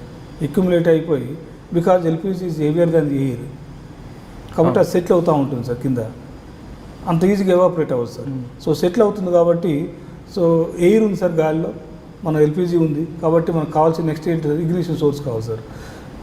అందుకని మనం చెప్తాము విండోస్ ఓపెన్ చేసి డోర్స్ ఓపెన్ చేసిన తర్వాతనే స్విచ్ ఆన్ చేయాలి అని, ఎలక్ట్రిక్ స్విచ్. సో మన వాళ్ళు తెలియక పాపం ఆ అక్యుములేట్ అయిన ఎయిర్తో పాటు ఎల్పిజితో పాటు ఎలక్ట్రిసిటీ దానికి లైట్ వేస్తారు సార్. ఆ చిన్న స్పార్క్ వచ్చే చాలు సార్, అదంతా అమ్ముకొని అమ్మటే బ్లాస్ట్ అయ్యే అవకాశాలు ఉంటాయి సార్. ఓకే సార్, సాధారణంగా తెల్లవారుజామున అంటే 4, 5, 6 గంటల మధ్యలోనే సిలిండర్ బ్లాస్ట్ అవ్వడం, భయంకరమైన శబ్దం రావడం, ఆ ఇల్లు అదే స్లాబ్ అంతా కొలాప్స్ అయిపోవడం, చాలామంది చనిపోవడం, గాయాలు పడడం జరుగుతుంటాయి. అంటే ఆ టైంలో ఎందుకు జరుగుతుంది అంటారు? ఆ నైట్ టైము ఇది మీరు అన్నట్లుగా సిలిండర్ అంతా స్ప్రెడ్ అవ్వడం వల్ల అంటారా? అంతే సార్, మీరు అన్నట్టు ఆల్మోస్ట్ మనం ఒక నైట్ వంట చేసి సరిగ్గా ప్రాపర్గా రెగ్యులేటర్ ఆఫ్ చేయకపోవటం వలన, లేకపోతే ఇంకా సరిగ్గా మనం మేనేజ్ చేయకపోవటం వలన, ఎల్పిజిని మేనేజ్ చేయకపోవటం వలన అది లీకేజ్ ఎక్కడో ఉంటుంది. ఆ లీకేజ్ అయ్యి రూమ్ అంతా స్ప్రెడ్ అవుతుంది సార్. స్ప్రెడ్ అయిపోయి మనం లేవగానే పాపం 4కో 5కో లేస్తారు. లేచి ఫస్ట్ ఛాయ్ చేయాలని లేకపోతే టీ పెట్టాలని వాళ్ళు స్విచ్ చేస్తారు. స్విచ్ చేయగానే ఇలాంటి బ్లాస్ట్ జరుగుతూ ఉంటాయి సార్. సో మనం లేవగానే నేను రిక్వెస్ట్ చేసేది ఏంటంటే డోర్స్ ఓపెన్ చేసి, విండోస్ ఓపెన్ చేసినట్టయితే ఒకవేళ ఎల్పిజి అక్యుములేట్ అయినా ఒకవేళ అక్కడ ఉంటే అది బయటికి పోయే అవకాశాలు ఎక్కువగా ఉంటాయి సార్. కానీ జనరల్గా మీరు చెప్తున్నారు ఎర్లీ మార్నింగ్ కూడా ఫ్రిడ్జ్ డోర్ ఓపెన్ చేయగానే సిలిండర్ బ్లాస్ట్ అవుతుంటుందండి, ఎందుకు? అదే సార్, అది బికాజ్ ఆఫ్ ఫ్రిక్షన్ సార్. మనకు స్పార్క్ ఎట్లా మనం సైన్స్లో చదువుకుంటాం సార్, నడిచినప్పుడు కూడా ఫ్రిక్షన్స్ వస్తూ ఉంటాయి. సో సిలిండర్ మనము ఫ్రిడ్జ్ ఓపెన్ చేసినప్పుడు కూడా ఎక్కడొక్కడ ఫ్రిక్షన్ జరిగి చిన్న ఇగ్నిషన్ సోర్స్ ఉంటే సరిపోతుంది సార్ అది ఫైర్ అవటానికి. ఓకే, అక్కడ జరగకుండా ఉండాలని ఏం చేయాలండి? జరగకుండా ఉండాలంటే సార్ ఫస్ట్ మనం పండుకునేటప్పుడే ఒక చెక్ లిస్ట్ లాగా, ఒక డ్యూటీ లాగా మన మైండ్లో డ్యూటీ లాగా పెట్టుకోవాలి సార్. అది ఎవరికో ఒకరు అసైన్ చేయాలి, వైఫ్ ఆర్ హస్బెండ్ ఎవరో ఒకరు టాస్క్ లాగా పెట్టుకోండి సార్. సిలిండర్ రెగ్యులేటర్ సరిగ్గా బంద్ చేసామా లేదా అది చేసుకున్నట్టయితే ఇలాంటి కంట్రోల్ చేసి, అంటే మనం పడుకున్నప్పుడు డోర్ ఏ విధంగా వేస్తాం? Yes sir. అలానే లేచినప్పుడు సిలిండర్తో ఫస్ట్ ఓపెన్ చేసే బదులు విండోస్ ఓపెన్ చేసి, తర్వాత డోర్స్ ఓపెన్ చేసి ప్రాపర్ వెంటిలేషన్ వచ్చిన తర్వాత చేసినట్లయితే ఇలాంటి ప్రమాదాలు అరికట్టచ్చు. ఓకే సార్, ఇంకొక విషయం అండి, సిలిండరు అదేవిధంగా ఫ్రిడ్జ్ ఒక దగ్గర ఉండొచ్చు అంటారా కిచెన్లో? మీరు రీసెంట్గా చూసింటారు, మన ఇబ్రహీంపట్నంలో ఒక ఫైర్ కాల్ అయింది. ఒక 14 years గర్ల్ లైవ్ బాండ్ అయిపోయింది.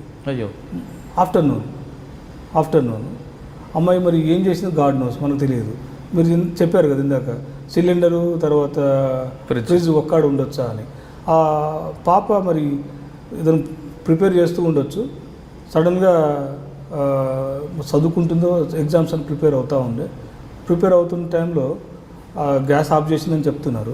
గ్యాస్ ఆఫ్ చేసి ప్రాపర్గా ఆఫ్ చేసి మాకు ఇన్వెస్టిగేషన్ ఏంటంటే తర్వాత ప్రాపర్గా గ్యాస్ని ఆఫ్ చేయలేదు అని చేసిన తర్వాత ఆ వాటర్ తాగుదామను లేకపోతే దీనికోసం ఫ్రిడ్జ్ ఓపెన్ చేసింది.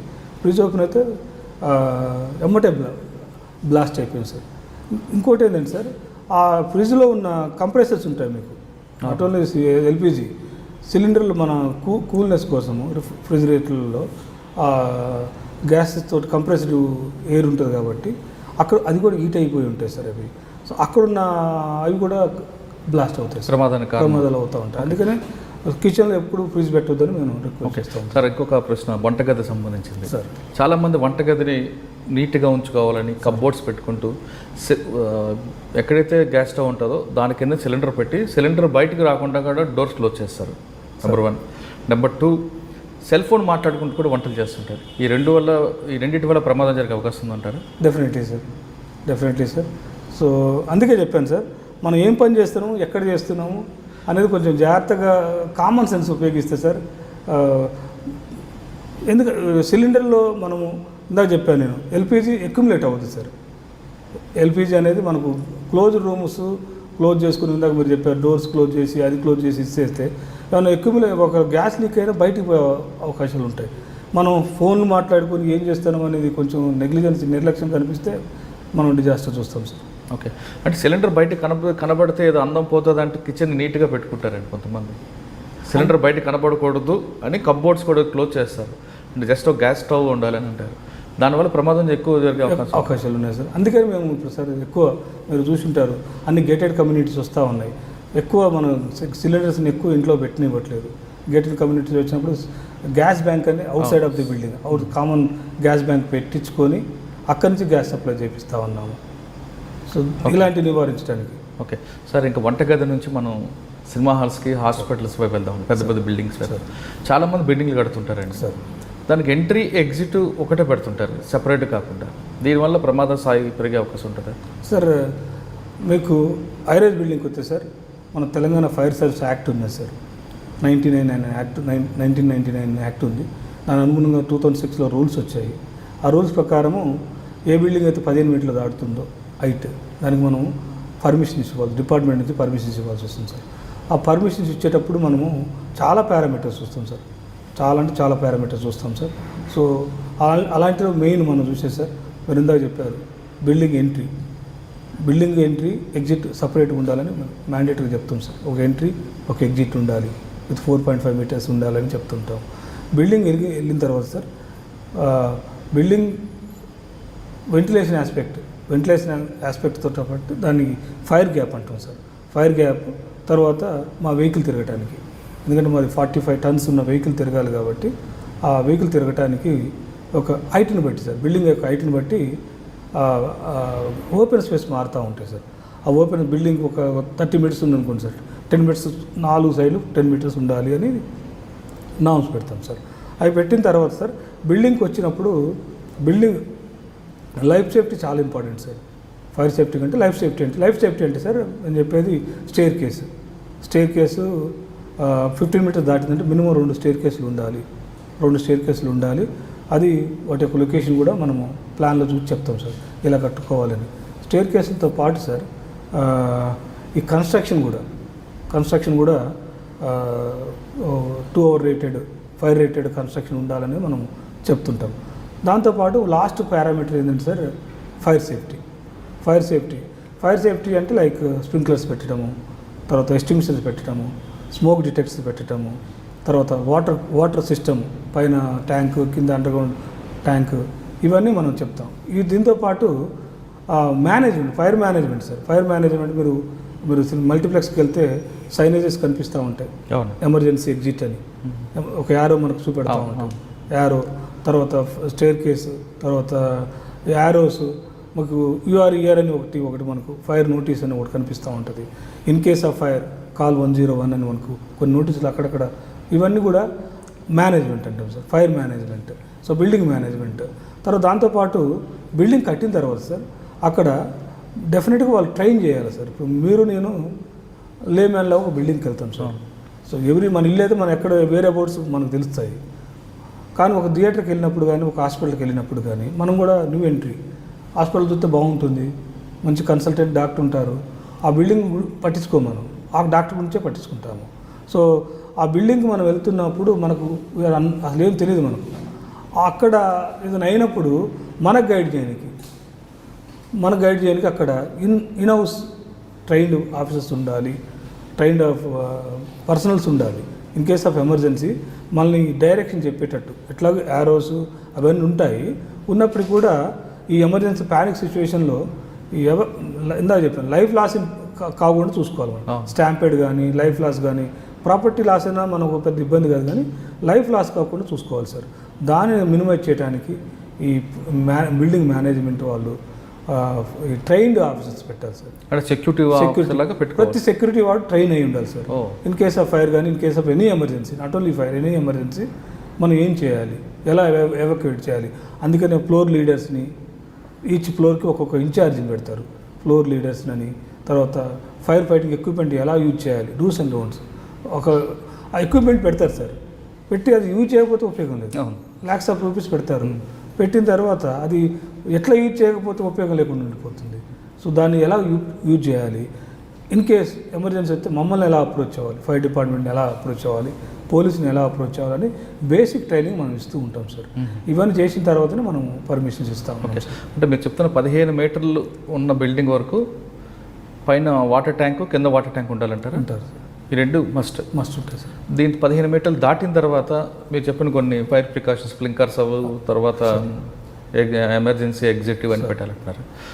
ఇది అసలు సిటీలో జరిగే అవకాశం ఉందంటున్నారు సార్. 2009 తర్వాత సార్, 2009 తర్వాత కట్టిన బిల్డింగ్స్ అయితే మీకు ఇవన్నీ మీరు ఏ బిల్డింగ్కి వెళ్ళినా మనకు ఉంటాయి సార్. 2009 తర్వాత కట్టిన బిల్డింగ్స్. కానీ కొన్ని బిల్డింగ్లకి మీరు చెప్పిన పైపులు ఉన్నాయి, కానీ పైన వాటర్ ట్యాంక్ ఉండదు, కింద వాటర్ ట్యాంక్ ఉండదు. అంటే ఏదో నామకి వాస కట్టినట్లుగా కొన్ని కనిపిస్తుంటాయి. అదే సార్ మీరు చెప్పినట్టు వాళ్ళు అనుకుంటారు ఇది ఎక్స్ట్రా బర్డెన్ లాగా ఫీల్ అవుతున్నారు కొంతమంది, అందరూ అంటలేదు. కొంతమంది కొంచెం వాళ్ళు ఏమనుకుంటారంటే ఇది మనకు అవసరం లేదు అనేది, మన ఇంట్లో ఫైర్ కాదు పక్క ఇంట్లో ఫైర్ అవుతుంది వీఆర్ సేఫ్ అనుకుంటారు కానీ సార్ మన ఇంట్లో కూడా జరగవచ్చు సార్.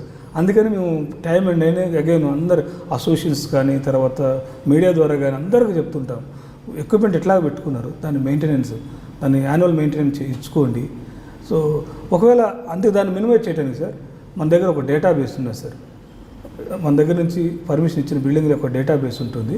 డేటాబేస్ ఇచ్చిన తర్వాత జనరల్గా వాళ్ళు మన దగ్గరికి వస్తారు, మాకు ఏదన్నా ఎవరో లైసెన్సింగ్ అథారిటీస్ ఆ పర్మిషన్ ల్యాప్స్ అయింది కాబట్టి పర్మిషన్ ఇవ్వండి అని వాళ్ళు రొటీన్గా వస్తుంటారు. ఆ రొటీన్ కాకుండా సార్ మా దగ్గర ఒక డేటాబేస్ ఉంది.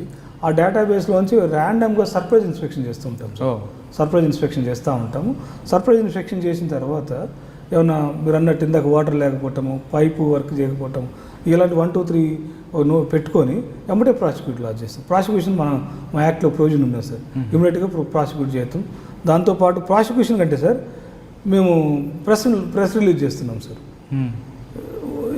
X building is violated the fire norms, why building violated the setbacks. అదే కమర్షియల్ కాంప్లెక్స్ పలానా ఏ కమర్షియల్ కాంప్లెక్స్కి ఫైర్ ప్రికాషన్ లేవు ఉన్నది తీసుకున్నారు, ఇది వైలేట్ 1, 2, 3 వైలేట్ చేశారని మనం చెప్పడం ద్వారా సార్ వాళ్ళ యొక్క ఇమేజ్ మార్కెట్లో పోతుంది సార్.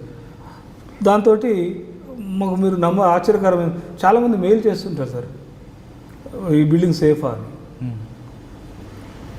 ఇప్పుడు టెక్నాలజీ వచ్చింది కాబట్టి వాళ్ళు ఎక్కడి నుంచి కూర్చొని కూడా ఎక్స్ బిల్డింగ్ ఫైర్ న్యూస్ ఉందా, సేఫా, మేము ఇందులో స్టే చేయొచ్చా, హోటల్ అయితే ఇందులో స్టే చేయొచ్చా అనే స్టేజ్లో సిటిజన్స్ అవేర్నెస్ వచ్చింది సార్. ఆ పాత రోజుల్లాగా లేదు.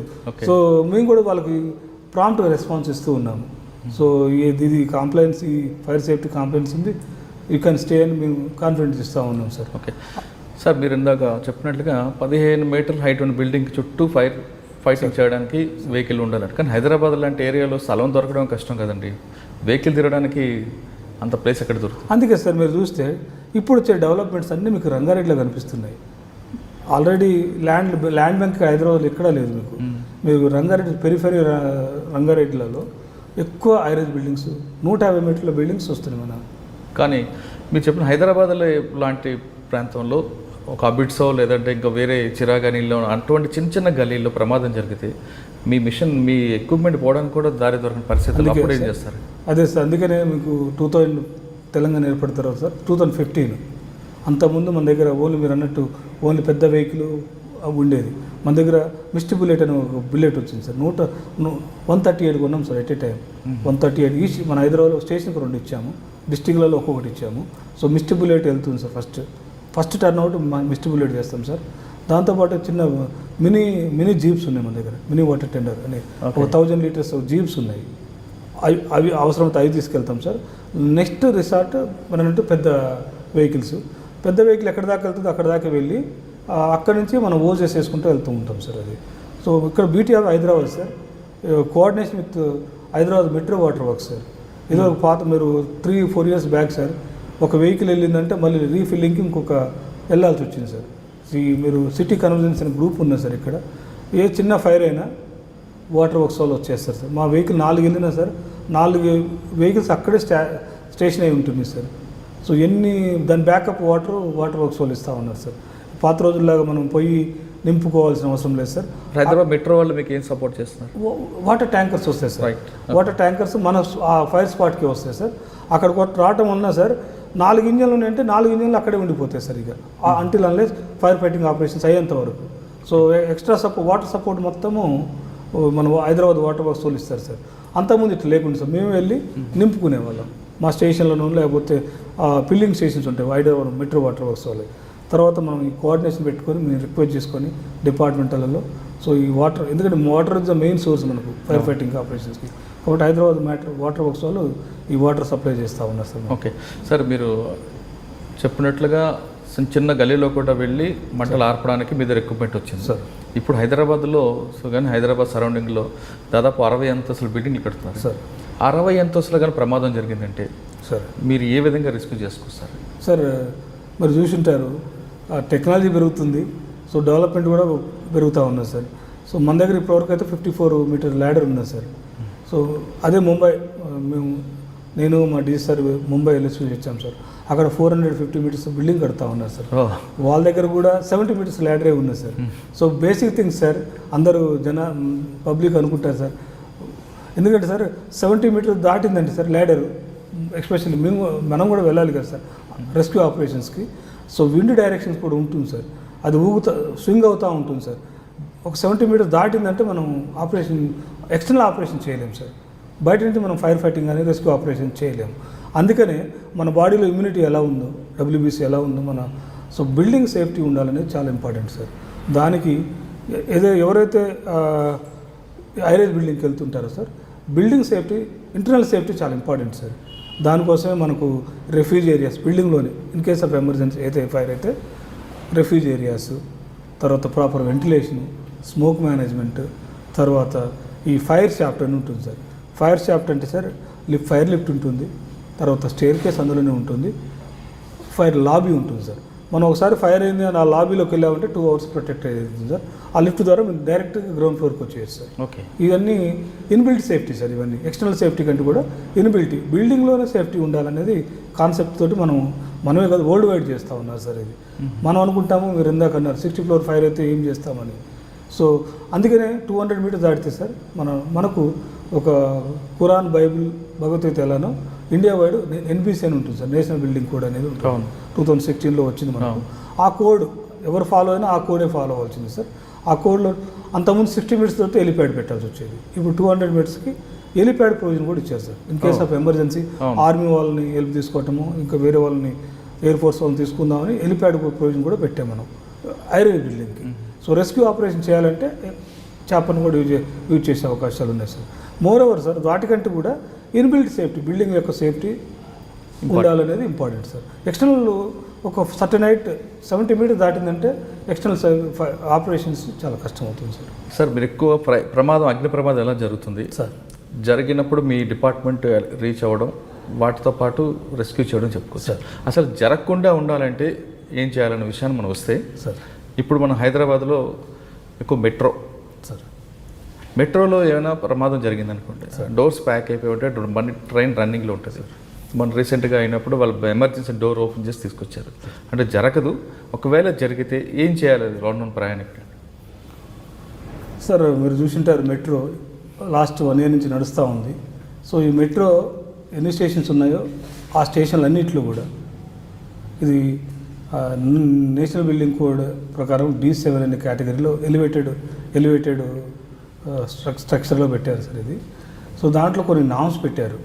దాంతోపాటు ఎన్బిసితో పాటు ఎన్ఎఫ్పిఏ యుఎస్ కోడ్ ఉంది సార్, ఎన్ఎఫ్పిఏ. దాని ప్రకారము సేఫ్టీ నామ్స్ అడాప్ట్ చేసుకోవడం జరిగింది వాళ్ళు. సో ప్రతి స్టేషన్లో, ప్రతి మెట్రో స్టేషన్లో mandatory fire safety systems, signages ఇవన్నీ మనం ఇన్స్టిట్యూట్ పెట్టాము సార్.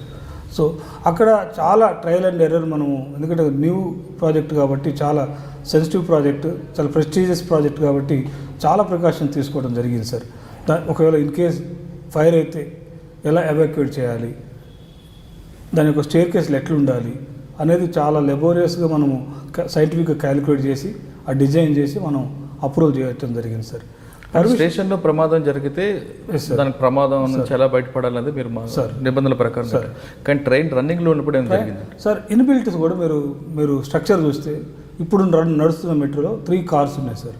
3 cars, ప్రతి దానికి ఫ్యూచర్లో 6 cars చేద్దామని వాళ్ళ విజన్లో ఉన్నది. ఆ 3 carsలో మీరు చూస్తే ఇన్బిల్ట్ సేఫ్టీ కూడా ఉన్నది సార్. ఇన్బిల్ట్ ఫైర్ సేఫ్టీ కూడా మెట్రోలో ఉన్నది సార్. అది మనం మీకు కనిపించదు, కానీ మీరు ఈసారి వెళ్తూ చూడండి, ఇన్బిల్ట్ ఫైర్ సేఫ్టీ కూడా పెట్టుకున్నారు. అంటే ఏ విధంగా ఉంటుందని జనరల్గా జరిగింది అనుకోండి, డిటెక్టర్స్ ఉన్నాయి సార్, డిటెక్టర్స్ పెట్టుకున్నారు. తర్వాత మీరు డ్రైవర్ క్యాబిన్లో చూసుకుంటే ఈ ఫైర్ ఎస్టింగ్విషర్స్ పెట్టుకున్నారు, ఇటువైపు ఆ ఎడ్జ్కి పెట్టుకున్నారు. సో అది మీరు మాన్యువల్ అని అనుకుంటున్నారు. మాన్యువల్తో పాటు ఆటోమేటిక్ వాళ్ళు, మనం ఉప్పల్లో చూస్తే ఉప్పల్ నుంచి వాళ్ళు ఆపరేట్ చేస్తూ ఉన్నారు. ప్రతి ఒక్క మూమెంట్ అక్కడ తెలిసిపోతుంది, వాళ్ళకి కంట్రోల్ రూమ్ పెట్టుకున్నారు. సో చిన్న ఏదన్నా డిస్టర్బెన్స్, స్మోక్ కానీ ఫైర్ కానీ వచ్చేస్తే అక్కడ అలారం వస్తుంది మనకు వాళ్ళకి. సో దాంతోపాటు మాకు హాట్లైన్ కూడా ఉన్నది, మా ఫైర్ కంట్రోల్ రూమ్ కూడా హాట్లైన్ ఉన్నది. సో దాన్ని మీరు అన్నట్టు కొన్ని అపోహలు తొలగించడానికి ఆల్మోస్ట్ 31 stations 31 స్టేషన్స్ విత్ మనం బ్రాంటో స్కై లిఫ్ట్, ఇందాక మీకు ఇంటర్వ్యూలో చెప్పాను 54 minutes పోయే బ్రాంటో స్కై లిఫ్ట్ని ప్రతి స్టేషన్కి తీసుకెళ్ళి ఎలా రెస్క్యూ చేయాలి సడన్గా పోయి మనం అక్కడ మాక్ డ్రిల్ చేయడం జరిగింది వాళ్ళ ఇన్ కొలాబరేషన్ విత్ పోలీసు, తర్వాత మెట్రో అథారిటీ తోటి. సో నాకు తెలిసి మెట్రో చాలా సేఫ్ అండి. ఓకే, అలాంటి అపోహలు అయితే ఓకే సార్. సిటీలో ఎక్కువగా 60 అంతస్తులు 50 అంతస్తులు బిల్డింగ్ కనిపిస్తుంటాయి సార్. ఆ బిల్డింగ్లో ఏమైనా బాగా టాప్ ఫ్లోర్లో టెర్రస్ పై ఉన్నవాడే ప్రమాదం జరిగింది అనుకోండి సార్, అగ్ని fire accident, cause of fire వేరే డిఫరెంట్ ఇష్యూ అనుకోండి, మీకు కాల్ చేసి మీరు వచ్చేసరికన్నా అక్కడున్న విక్టిమ్ సేఫ్గా బయటికి రావడానికి ఆయనకు ఏమైనా ప్రికాషన్స్ ఇస్తారు సార్? మీరు చూస్తే హైరైజ్ బిల్డింగ్ అపార్ట్మెంట్ కల్చర్ బాగా డెవలప్ అయింది, లాస్ట్ 10 years నుంచి వచ్చింది సార్. సో మన దాంతోపాటు మన యొక్క కొన్ని అపార్ట్మెంట్ కల్చర్ కూడా నేర్చుకోవాలి సార్. మనం కూడా ఇప్పుడు ఇదివరకంటే మనం గ్రౌండ్ ఫ్లోర్లో ఉండేవాళ్ళం కాబట్టి మనం ఎలా ఉన్నా సరిపోతుంది సార్. బట్ నువ్వు 30-40 meters హైట్లో ఉన్నప్పుడు మన గ్రౌండ్ ఫ్లోర్లో మన బిహేవియర్ ఉంటే రిస్క్లో ఉన్నట్టే సార్ మనం. కాబట్టి మనం 30 meters దగ్గర ఉన్నప్పుడు మనకు కూడా కామన్ సెన్స్ ఉపయోగించి ఎలా ఉండాలి, ఎలా ఉండకూడదు, మన చుట్టూ మన పరిసరాలు ఎలా ఉన్నాయి అనేది మనం రోజు అక్కడ ఉంటాం కాబట్టి ఎక్కడ స్టేర్ కేస్ ఉంది, ఎక్కడ లిఫ్ట్ ఉంది, ఎక్కడ ఎవాక్యుయేట్ చేయటం అనేది. అందుకనే రెసిడెన్షియల్ చాలా రిస్క్ తక్కువ సార్. రెసిడెన్షియల్ అపార్ట్మెంట్ అవెవర్ ఏదన్నా అయినప్పటికీ కూడా అవుతుంటాయి, కొన్ని మనం చెప్పిరా కాబట్టి అవుతుంటాయి కాబట్టి దాన్ని కూడా మనం మెంటల్గా ప్రిపేర్ అయి ఉండాలి సార్. సో దానికి అనుగుణంగానే మనం చెప్తాము. నేను చెప్తాను అట్లీస్ట్ వీక్లీ 1 or 2 మన స్టెప్స్ని యూజ్ చేయాలి సార్. లిఫ్ట్ వచ్చిన తర్వాత ఎవరు స్టేర్ కేస్ యూజ్ చేయాలి సార్. యూజ్ చేయకపోవడం వల్ల సార్ ఆ స్టేర్ కేస్ ఎట్లా ఉంటుందండి సార్, ఇప్పుడు గవర్నమెంట్ బిల్డింగ్కి వెళ్తుంటాం మేము, ఆ స్టేర్ కేస్ అన్ని యూజ్లెస్ ఆర్టికల్స్ పెట్టి ఉంటారు సార్. ఎమర్జెన్సీ వస్తే ఆ స్టేర్ కేస్ ఉపయోగపడదు సార్. ఆ యూజ్లెస్ ఆర్టికల్స్ అన్యూజ్డ్ ఆర్టికల్స్ అని ఆడ పెట్టేసి అవి మనకు అబ్స్ట్రాక్షన్ లాగా తయారవుతుంటాయి. ఈ మధ్య ముంబైలో మీరు చూసి ఉంటారు, ఒక అపార్ట్మెంట్, ఒక చిన్న పాప వాళ్ళ స్కూల్లో చెప్పిన పాప నేర్చుకొని చాలామందిని రెస్క్యూ చేసింది. అలానే చాలా క్వాలిఫైడ్ ఐటీ అమ్మాయి తను రక్షించడం కోసం పైకి టెర్రస్కి వెళ్ళింది సార్. టెర్రస్కి వెళ్ళేసరికి టెర్రస్ లాక్ వేసి ఉంటాము. అప్పటికి స్మోక్ అంతా ఎన్గల్ఫ్ అయిపోవటము, ఫైర్ రావటము. మనం ఆఫ్టర్ ఫైర్ ఫైటింగ్ ఆపరేషన్ చూస్తే ఆ డోర్ దగ్గర పడి ఉన్నది sir. IT technology highly qualified అమ్మాయి, housewife. So basic things మనం నేర్చుకోగలిగితే టెక్నాలజీ పెరుగుతుంది, ఎడ్యుకేషన్ పెరుగుతుంది, కానీ ఏం చేయాలి, లైఫ్ స్కిల్స్ చాలా ఇంపార్టెంట్ సార్. మనకు ఎక్కువగా ఫైర్ కంటే కూడా స్మోక్ ఎక్కువ చనిపోతుంటారు సార్. మన క్యాజువాలిటీస్ ఎక్కువ రిపోర్ట్ చేసేది స్మోక్స్ తోటి సార్. మేము ఫైర్ ఫైటింగ్కి వెళ్తుంటాం కదా సార్, వెళ్ళినప్పుడు అనిపిస్తుంది ఒక పాయింట్ ఆఫ్ స్మోక్ దగ్గర మనం సస్టైన్గా అవుతుంది కదా, కొంచెం ఆక్సిజన్ లెవెల్ తగ్గిపోతే సార్ సఫికేషన్ వస్తుంది, మనం కూడా అన్కాన్షియస్లోకి వెళ్ళిపోతూ ఉంటాం. సో నేను రిక్వెస్ట్ చేసే స్మోక్ మేనేజ్మెంట్ చాలా చాలా ఇంపార్టెంట్ సార్. అందుకనే బేసిక్ థింగ్ చెప్తాం సార్. క్లాత్ మనం తడిగుడ్డ పెట్టుకొని మన మౌత్కి నోరు దగ్గర పెట్టుకొని పీల్చుకున్నట్టయితే కొంతవరకు మనం సస్టైన్ చేయొచ్చు. దాంతోపాటు మనం స్మోక్ కొంచెం హెవీ ఉంటుంది కాబట్టి సర్ఫేస్కి టచ్ అవ్వదు సార్, ఫ్లోర్కి టచ్ అవ్వదు సార్. ఒక 2 feet హైట్లోనే ఉంటుంది. సో క్రాలింగ్ మనం పాక్కుంటూ వెళ్ళినట్టయితే మనం కొంతవరకు సేవ్ అవుతాం సార్. అంటే నడవకుండా పాక్కుంటూ వెళ్ళాలి సార్. సో పాక్కుంటూ వెళ్తే కింద మనకు స్మోక్ రాదు సార్, మనం గ్రౌండ్ ఫ్లోర్కి టచ్ అవ్వదు కాబట్టి 2-3 feet వరకు ఆగిపోతుంది కాబట్టి మనం క్రాలింగ్లో మనం రెస్క్యూ చేయొచ్చు సార్. దాంతోపాటు తడిగుడ్డతోటి మనము యూజ్ చేసుకున్నట్టయితే అది కూడా కొంతవరకు మనం సేవ్ అవుతూ ఉంటాం సార్. ఓకే, ఇంకా మీరు చెప్తున్నట్టు ఎక్కువ సఫికేషన్తో చనిపోతుంటారు అంటారు, కొంతమంది తోపులట్లా కూడా చనిపోతుంటారు. అంటే ఎందుకు ఇక్కడ జరుగుతుంటాయి sir? Especially cinema theatre sir. Cinema థియేటర్స్కి చెప్తుంటాం మనం కడుతుంటారు స్టేర్ కేసులు కట్టకుండా, లిఫ్ట్లు కట్టకుండా మనతో పర్మిషన్స్ ఇవ్వరు, ఏ డిపార్ట్మెంట్ ఇవ్వదు సార్. ఇచ్చిన తర్వాత ఏం చేస్తారు, ఇందాక చెప్పినట్టు సార్ లాక్ వేసుకుని పోతారు సార్. ఏంటంటే సెక్యూరిటీ అంటారు సార్, థెఫ్ట్ జరుగుతాయి లేకపోతే ఇంకేదో జరుగుతుందని వాడు లాక్ వేసుకొని వెళ్ళిపోతారు. లాక్ ఎక్కడో కింద సెక్యూరిటీ వాడి దగ్గర పెడతారు సార్. అది మనకు యాక్సెస్ దొరకదు సార్. ఉన్న లిఫ్ట్ ఉంటుంది లేదా స్టేర్ కేస్ ఉంటుంది కానీ మనకు అది యాక్సెస్ ఇవ్వరు, ఉన్న ఉపయోగం లేకుండా అయిపోతుంది. సో దాంతో ఉన్న స్టేర్ కేసు చాలా తక్కువ స్టేర్ కేసెస్ ఉంటాయి కాబట్టి ప్రతి ప్యానిక్ అవుతూ ఉంటాము, తోపులాట జరుగుతూ ఉంటుంది. తోపులాట జరగటం వలన ఈ స్టాంపెడ్ తోటి ఎక్కువ ఎక్కువ ఫైర్ కాల్స్లో సార్ స్మోక్ ఫైర్ కంటే కూడా స్టాంపేడ్ తోటే మనకు ఈ లార్జ్ గ్యాదరింగ్స్లో లక్కీగా మనం లాస్ట్ జనవరిలో మనము exhibition fire Nampally exhibition fire చూసాం సార్. సో ఆల్మోస్ట్ అది వీకెండ్ కాకపోవటం లక్కీ అనుకుంటాం సార్. ఆల్మోస్ట్ ఆ ఫైర్ అయినప్పటికీ ఆడ 25,000 రికార్డెడ్ 25,000 పీపుల్ ఉన్నారు సార్. యాక్చువల్గా వీకెండ్ అయితే మనకు 60 to 80,000 పీపుల్ గ్యాదర్ అవుతారు. So we should appreciate the police department sir. Within no time sir అందరూ సేఫ్గా ఎవాక్యుయేట్ చేశారు సార్. అందుకని మనం ఫైర్ లాస్ ఉంది కానీ ప్రాపర్టీ లాస్ ఉంది కానీ ఒక్క ఇంజూర్డ్ కానీ స్టాంపెడ్ కానీ జరగలేదు సార్. ఆ రోజు పోలీస్ కూడా అన్ని గేట్లు ఉంచి అంతా చాలా కూల్గా పంపించారు సార్. సో మనం చాలా అడ్వాన్స్డ్ ఉన్నాం సార్ కొంచెం ఈ ఎవాక్యుయేషన్లో కానీ ప్లానింగ్లో కానీ కోఆర్డినేషన్ విత్ అదర్ డిపార్ట్మెంట్స్. ఏదైనా ఇన్సిడెంట్ జరిగింది sir within no time coordination hotline ఏర్పడుతుంది సార్. అన్ని డిపార్ట్మెంట్లకి వాట్సాప్ గ్రూప్ ఉన్నది సార్. అందరూ అలర్ట్ అయిపోయి అందుకని మీకు మనకు ఎస్పెషలీ హైదరాబాద్లో ఎక్కడ మేజర్ ఇన్సిడెంట్లు ఈ మధ్య కాలం రిపోర్ట్ కావట్లేదు సార్. హైదరాబాద్లో ఎన్ని ఉంటాయండి ఫైర్ ప్రికాషన్స్ బిల్డింగ్స్ జనరల్గా? సార్ మా రికార్డెడ్ ప్రకారం సార్ హైదరాబాద్ ఉంది sir GHMC limits sir. GHMC లిమిట్స్లో మాకు ఒక 2,500 దాకా ఉన్నాయి sir high rise building sir. Okay, 2,500 hospitals అన్ని బిల్డింగ్ 10 ఒకటి రెండు చెప్పగలరా? మేజర్ 1-2 బిల్డింగ్స్ చెప్పగలరు పలానా బిల్డింగ్కి ఫైర్ ప్రికాషన్ లేదని? ఫైర్ ప్రికాషన్స్ అంటే సార్ హైరైజ్ బిల్డింగ్కు తక్కువ సార్. ఉన్నా కానీ మనకు ఇందాక చెప్పినట్టు కొన్ని హాస్పిటల్స్ ఉన్నాయి సార్. G+4 ఉంటాయి, G+4 ఉంటాయి. వాళ్ళేమో పర్మిషన్ G+3 తీసుకుని ఉంటారు, ఒక ఎక్స్ట్రా ఫ్లోర్ వేసుకుంటారు సార్. అది హైరైజ్ బిల్డింగ్ అయిపోతుంది. మా దగ్గరకు వచ్చేసరికి ఇందాక మీకు చెప్పిన 6 మీటర్స్ సెట్ బ్యాక్ కావాలి, తర్వాత స్టేర్ కేసులు 2 పెట్టుకోవాలి.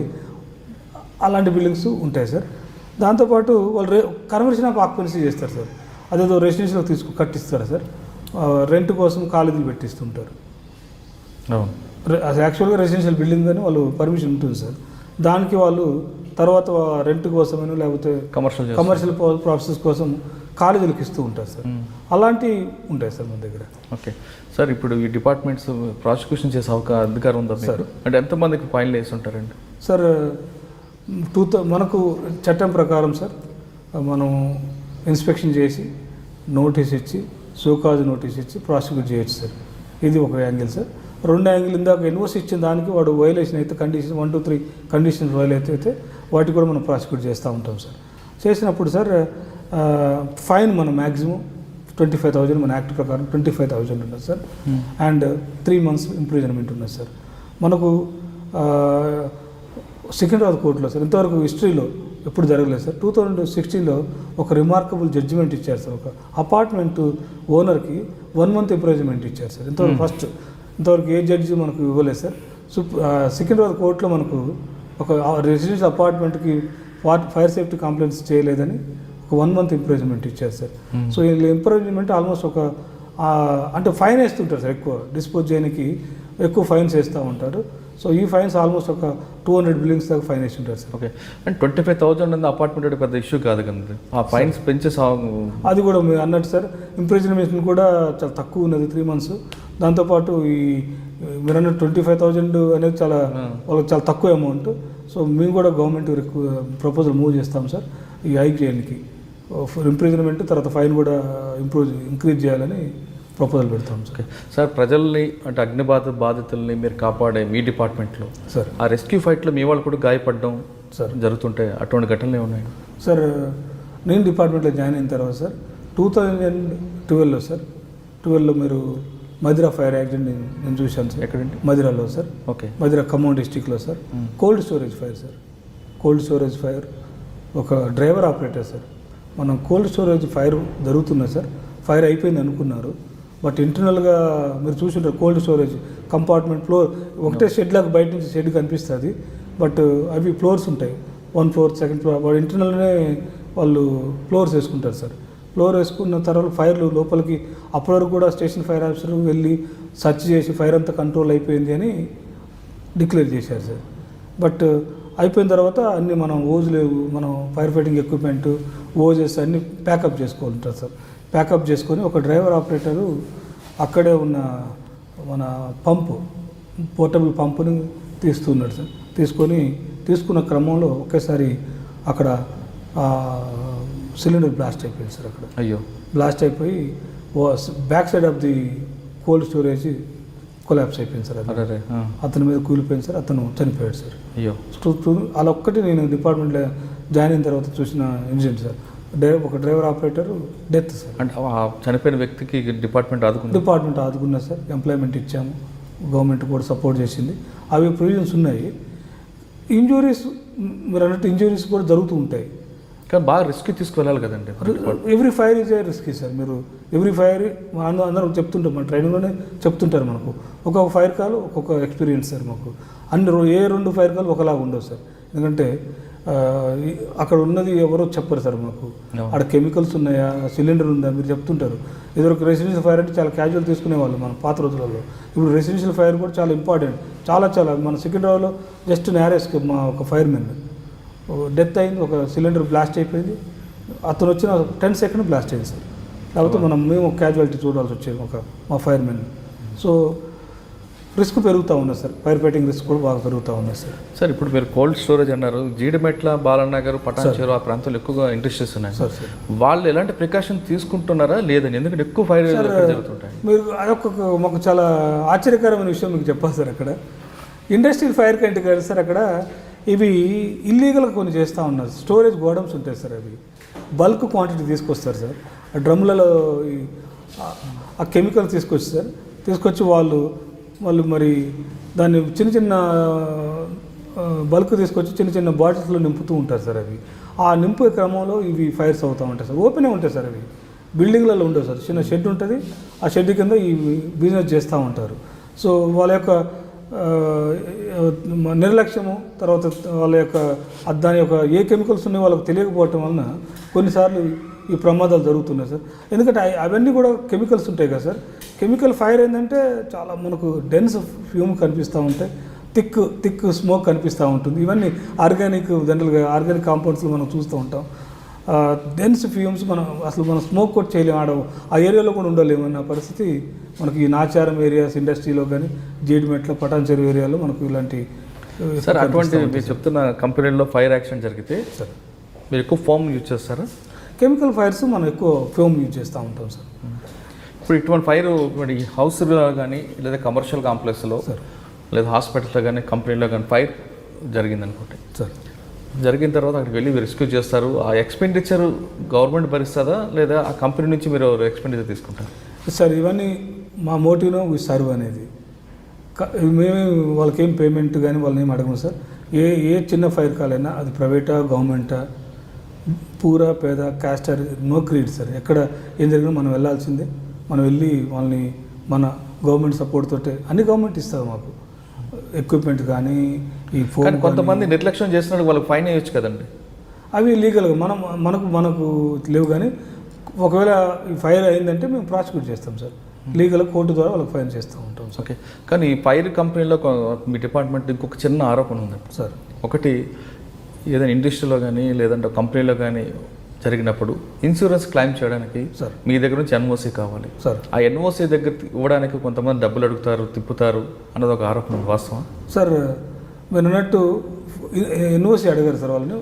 వాళ్ళు ఫైర్ అటెండెన్స్ సర్టిఫికేట్ అని అడుగుతారు సార్. ఫైర్ అయితే కొన్ని ఇన్సూరెన్స్ కంపెనీస్ అటు ఫైర్ అయిందా కాలేదని తెలుసుకోవడానికి వాళ్ళ only one agency fire department sir. Fire department attend అయిందని చెప్తే అటెండ్ కాకపోతే వాళ్ళు ఈ ఫాల్స్ క్లెయిమ్ చేస్తారని వాళ్ళు చెప్తుంటారు. సో దాన్ని మీరు అన్నట్టు 2000 ఇప్పుడు అంతా ఆఫ్ చేసాం సార్, ఆన్లైన్ చేసినాము. సో 24 అవర్స్లో ఏదైనా ఫైర్ అయితే ఏదైనా ఇన్సూరెన్స్ ఉందా లేదా అనేది కాకుండా కూడా ఫర్ డే ఒక 100 కాల్స్ అని అనుకో సార్ డిపార్ట్మెంట్లో. అక్కడున్న కన్సర్న్ ఆఫీసర్, మనకు basic officer station fire officer అంటాం. Fire station executive by station fire officer అతనికే డెలిగేట్ చేశాం సార్. డెలిగేట్ చేసి అతని యొక్క డ్యూటీ ఏంటంటే సార్ 24 అవర్స్లో ఫైర్ రిపోర్ట్ చేయాలి సార్. అతని స్టేషన్కి ఇప్పుడు మీరు అన్నట్టు ఇదివరకు పాత రోజులలో ఒక కంపెనీలో ఫైర్ అయితే అతను వచ్చి నాకు ఈ ఫైర్ అటెండెన్స్ సర్టిఫికేట్ అని అప్లికేషన్ ఇచ్చి అతని యొక్క ఇన్సూరెన్స్ డీటెయిల్స్ పంపించి అతను కరస్పాండ్ చేసేవాళ్ళు సార్.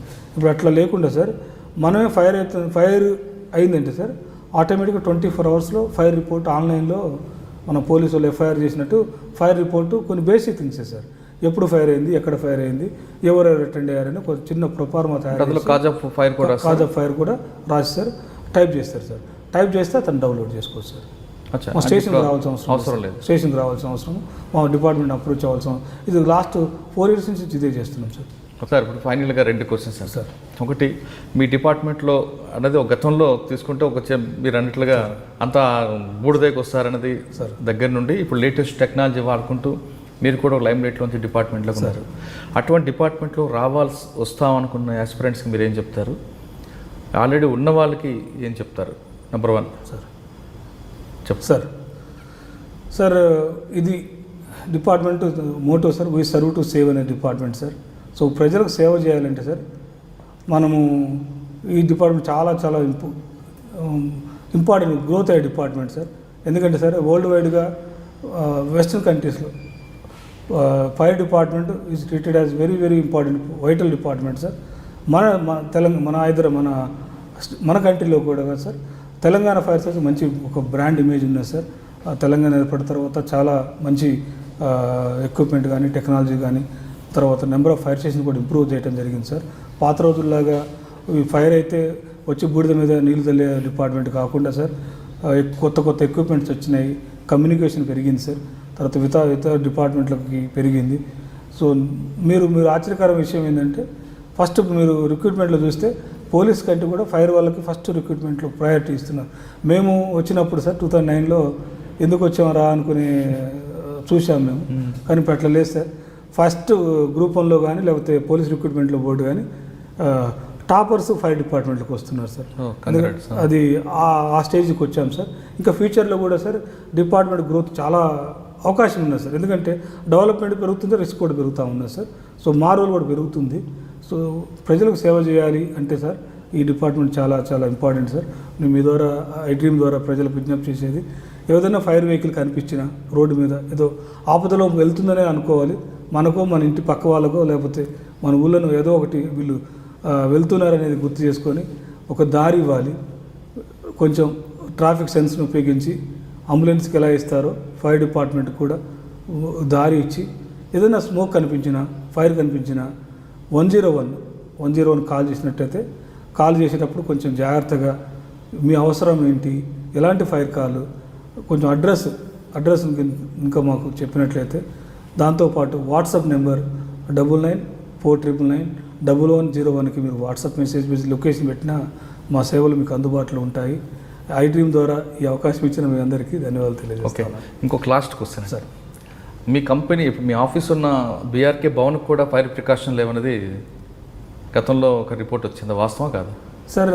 అది మీరు బూర్గుల రామకృష్ణారావు భవన్లో ప్రస్తుతం మన ఆఫీస్ నడుస్తూ ఉన్నది సార్. సో అది గ్రౌండ్ ప్లస్ 9 అప్పుల ఫ్లోర్స్ ఉన్నది సార్, 30 meters ఉన్నది. అది 1983 ఎన్టీ రామారావు గారు ముఖ్యమంత్రి ఉన్నప్పుడు కట్టిన బిల్డింగ్ సార్. సో చాలా రిపోర్ట్స్ మీరు అన్నట్టు సేఫ్టీ రిపోర్ట్స్ మనం ఎప్పటి నుంచో కరస్పాండెంట్ నడుస్తూ ఉన్నాయి. బట్ అప్పుడు బిల్డింగ్ కాబట్టి కొన్ని చేయలేము సార్ మనం ఇప్పుడున్న నామ్స్ ప్రకారం కాకుండా. మీరు చూస్తే ఈ బేసిక్ ఫైర్ ఫైటింగ్ ఎక్విప్మెంట్స్ అయితే ఉన్నాయి సార్. ఓజీలు కానీ డౌన్ కమర్స్ కానీ పంపు వాటర్ ఇవన్నీ ఉన్నాయి సార్. బట్ అవి కొంచెం మెయింటైన్ చేయాలని మేము కూడా గవర్నమెంట్కి రిపోర్టు. కానీ అదే బిల్డింగ్లో మీరు చెప్తున్న ప్రికాషన్స్ కనిపించే బయట డెమో అయితే ఉంటాయి, కానీ అవి తుప్పు పట్టిపోయిన పైపులు కనిపిస్తాయి. అంతేకాకుండా 15 metres దాటిన బిల్డింగ్కి పైన వాళ్ళు 1,00,000 gallons వాటర్ ట్యాంక్ ఉండాలంది, కిందన సెల్లార్లో ఉండాలంది. ఆ రెండు కూడా అందులో కనిపించవు. కానీ ఎప్పుడూ పాత బిల్డింగ్లో ప్రికాషన్స్ లేని బిల్డింగ్లో మీ డిపార్ట్మెంట్ ఉండడం అనేది కరెక్ట్ అంటారా సార్? అందుకనే మీరు చూసినట్టయితే మాకు 2013లో అందుకని మా బిల్డింగ్ మొత్తం స్ప్రింక్లర్ పెట్టుకున్నాము. అంటే మేము అందరం ప్రజలకు చెప్పే ముందు మేము కూడా మా ఇంటిని చక్కదిద్దుకోవాలి కాబట్టి మా ఆఫీస్కి వచ్చినట్లయితే మీకు స్ప్రింక్లర్స్ కనిపిస్తాయి, డిటెక్టర్స్ కనిపిస్తాయి. అవి పెట్టలేని దగ్గర మనకు ఏ రోజు ఒక పౌడర్ కూడా పెట్టుకున్నాం మనం ఎక్కడైతే ఇన్స్టలేషన్ చేయలేదు అనేది. So Sambasivarao sir DC sir ఉన్నప్పుడు మనం ఇది పెట్టుకున్నాం సార్. మా ఆఫీస్ వరకు సేఫ్గా ఉన్నాము. సో మేము ఎక్విప్మెంట్ అయితే ఉన్నాయి సార్. ఎక్విప్మెంట్ ఆఫీస్ కాకుండా టోటల్ బిల్డింగ్ అదే బిల్డింగ్ మొత్తం కూడా సెక్యూర్ చేద్దామని లాస్ట్ 2 years నుంచి మేము చెప్తున్నాం సార్. RMD వాళ్ళు కూడా కోఆర్డినేషన్ చేస్తూ ఉన్నాము. సో వాళ్ళు కూడా లాస్ట్ టైం అనుకుంటా లాస్ట్ 2 months బ్యాక్ ఎప్పుడైతే సెక్రటేరియట్ నుంచి మన ఆఫీస్ బూర్గుల రామకృష్ణారావు భవన్ సెక్రటేరియట్ వస్తుందన్నారో ఇప్పుడు మీరు చూస్తే అన్ని చేస్తూ ఉన్నారు సార్. ఓకే, మేము కూడా రిపోర్ట్ ఇచ్చాం, చేయండి సార్ అని గవర్నమెంట్ కూడా రిక్వెస్ట్ చేసాం, చేస్తున్నారు సార్. సార్ ఫైనల్గా చెప్పండి, పబ్లిక్ ప్రమాదం జరగకుండా ఉండాలంటే సార్ సింపుల్గా మీరు ఇచ్చే మెసేజ్. సార్ ఫైర్ అనేది సార్ జరగకూడదని కోరుకుంటున్నాం సార్. జరగకూడదు ఎలా అంటే సార్, చిన్న చిన్న మిస్టేక్స్ మన ఇంట్లో ఇళ్లలో ఉండే ఇళ్లలోనే ఎలక్ట్రికల్ మెయిన్ 90% కాల్స్ ఎలక్ట్రికల్ ఆర్జిన్తో జరుగుతున్నాయి సార్. ఎలక్ట్రికల్ ఆర్జిన్తో పెట్టుకునేటప్పుడు కొంచెం లైసెన్స్డ్ ఎలక్ట్రికల్ పెట్టుకున్నట్టయితే ఎలక్ట్రీషియన్స్తో పెట్టుకొని కొన్ని అప్రూవ్డ్ ఎలక్ట్రికల్ వైర్స్ పెట్టుకొని కొంచెం స్టాండర్డ్ కొంచెం ఖర్చు ఎక్కువైనా అవి పెట్టుకున్నట్టయితే మనం 90% ఫైర్ స్కోప్ అనేది తగ్గించవచ్చు సార్. దాంతోపాటు ఇది ఇందాక మనం డీటెయిల్గా ఎల్పిజి సార్, నెక్స్ట్ రెసిడెన్షియల్లో ఎల్పిజి ఫైర్. ఈ ఎల్పిజి ఫైర్ కూడా కొంచెం జాగ్రత్తగా మనం హ్యాండిల్ చేసినట్టయితే మనం ఈ ఫైర్ ఈ రెండు సోర్సు రెసిడెన్షియల్ ఏరియాస్లో సార్. దెన్ ఈ కమర్షియల్ ఏరియాస్లలో సార్ వీటితో పాటు హౌస్ కీపింగ్ సార్. ఎందుకంటే హౌస్ కీపింగ్ అంటే సార్ మనం యూజ్ చేసిన వస్తువులన్నీ ఆడ పడేస్తాం సార్, దాన్ని డిస్పోజ్ చేయాలి. అదే అక్యుములేట్ అయిపోయి అది ఫైర్ ప్రోన్ అవుతూ ఉన్నాయి సార్. అవి డిస్పోజ్ చేయాలని రిక్వెస్ట్ చేస్తూ ఉన్నాను సార్. సో దీంతోపాటు సార్ మన స్కూల్లోకి వెళ్ళినప్పుడు మన పిల్లలు చదువుకున్నప్పుడు మీరు ఫస్ట్ స్కూల్ బాగుందా, టీచర్ బాగున్నారా, హెడ్ మాస్టర్ బాగున్నారా అనే బదులు ఈ బిల్డింగ్ ఫైర్ సేఫ్టీ ఉందా లేదా కనుక్కోవాలని రిక్వెస్ట్ చేస్తూ ఉన్నాను సార్. అలానే మనం షాప్కి వెళ్ళినా ఎక్కడికి వెళ్ళినా సార్ మన మైండ్లో అది ఫిక్స్ చేసుకోవాలి సార్. హాస్పిటల్కి వెళ్తుంటే డాక్టర్ ఇంపార్టెంట్ కాదు, బిల్డింగ్ సేఫ్టీ కూడా ఇంపార్టెంట్. డాక్టర్ ఏదో రోగానికి మందిస్తారు కానీ ఆ బిల్డింగ్లో ఫైర్ అయితే సార్ మెయిన్లీ సార్ హాస్పిటల్స్లో సార్ చాలా ప్యాథటిక్. ఎందుకంటే వాళ్ళు ఐసీలో ఉంటారు, మనం అంటే మిగతా టైంలో వెళ్ళిపోవచ్చు.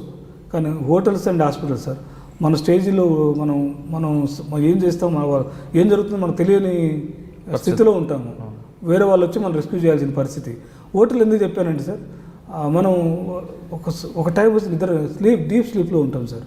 బయట ప్రపంచంలో ఏం జరుగుతుందో మనకు తెలియదు. చాలా క్యాజువాలిటీస్ హోటల్స్లలో చనిపోయాలనే చనిపోతుంటారు. అయ్యో, అందుకని రిక్వెస్ట్ చేసేది కొంచెం మనం వెళ్ళిన ప్రాంతము సెక్యూర్డ్ ఉందా లేదా అంటే మనకు చూస్తే అర్థమైపోతుంది. పైప్ లైన్ ఉందా లేదా అక్కడ ఉన్న మేనేజ్మెంట్కి ఎన్ఓసి ఉందా లేదా, ఫైర్ సేఫ్టీ ఉందా లేదా అనేది మనం కొంచెం ఎన్ష్యూర్ చేసుకోవాలి సార్. దాంతోపాటు ఏదైనా ఫైర్ అయితే లిఫ్ట్లో ప్రమాదం జరిగితే ఏం చేయాలండి? ఎక్కువ క్లోజ్డ్ లిఫ్ట్ ఉంటాయి, అందరూ చెప్తారు సార్. మనము ఫైర్ కాల్స్ చూసినప్పుడు సార్ క్యాజువాలిటీస్ అన్నీ కూడా లిఫ్ట్ దగ్గర వచ్చి పడి ఉంటాయి సార్. సో నేను రిక్వెస్ట్ చేసేది ఎమర్జెన్సీలో లిఫ్ట్ యూజ్ చేయొచ్చు సార్. ఎంత లేట్ అయినా కొంచెం స్టేర్ కేస్ని యూజ్ చేసుకొని మనం సేఫ్ ప్లేస్కి రావాలని రిక్వెస్ట్ చేస్తా ఉన్నాం సార్. కానీ కొన్ని క్లోజ్ లిఫ్ట్ పెట్టడం వల్ల లిఫ్ట్ ఏమైనా ఆగిపోయింది అనుకుంటే అప్పుడు లోపల, అందుకని లిఫ్ట్ రెస్క్యూ కూడా ఉన్నది సార్. లిఫ్ట్ రెస్క్యూ ఉన్నది. సో గాబర్ పడకుండా అక్కడ ఉన్న ఒక హెల్ప్ లైన్ ఉంటుంది సార్. లిఫ్ట్లో హెల్ప్ లైన్ ఉంటుంది. అక్కడ సెక్యూరిటీ వాళ్ళు last resort fire department sir. అచ్చా, ఫస్ట్ అక్కడున్న హెల్ప్ లైన్ చేయటం, సెక్యూరిటీ వాళ్ళకి హెల్ప్ చేయటం. మాకు కూడా కాల్స్ వస్తుంటాయి ఎక్కువ లిఫ్ట్లో స్టక్ అయ్యారని లిఫ్ట్ రెస్క్యూ చేస్తూ ఉంటాం సార్ మనం. ఓకే, గతంలో అగ్ని ప్రమాదం జరిగిన తర్వాత ఫైర్ ఇంజిన్ వస్తుంది అనే నానుడు ఉండేది. మచ్చ నుంచి బయటపడింది ఇప్పుడు మన తెలంగాణ రాష్ట్రంలో ఉన్న ఫైర్ డిపార్ట్మెంట్. ప్రమాదం జరిగిన కొద్ది క్షణాల్లోనే అక్కడ రీచ్ అవ్వడం, అంటే ఒక ఫైర్ ఇంజిన్ కాకుండా కొత్త ఎక్విప్మెంట్ రీచ్ అవ్వడం, ఆ ప్రమాద స్థాయి పెరగకుండా కాపాడడం అనేది మనం తెలంగాణ ఫైర్ డిపార్ట్మెంట్ చూస్తున్నాం.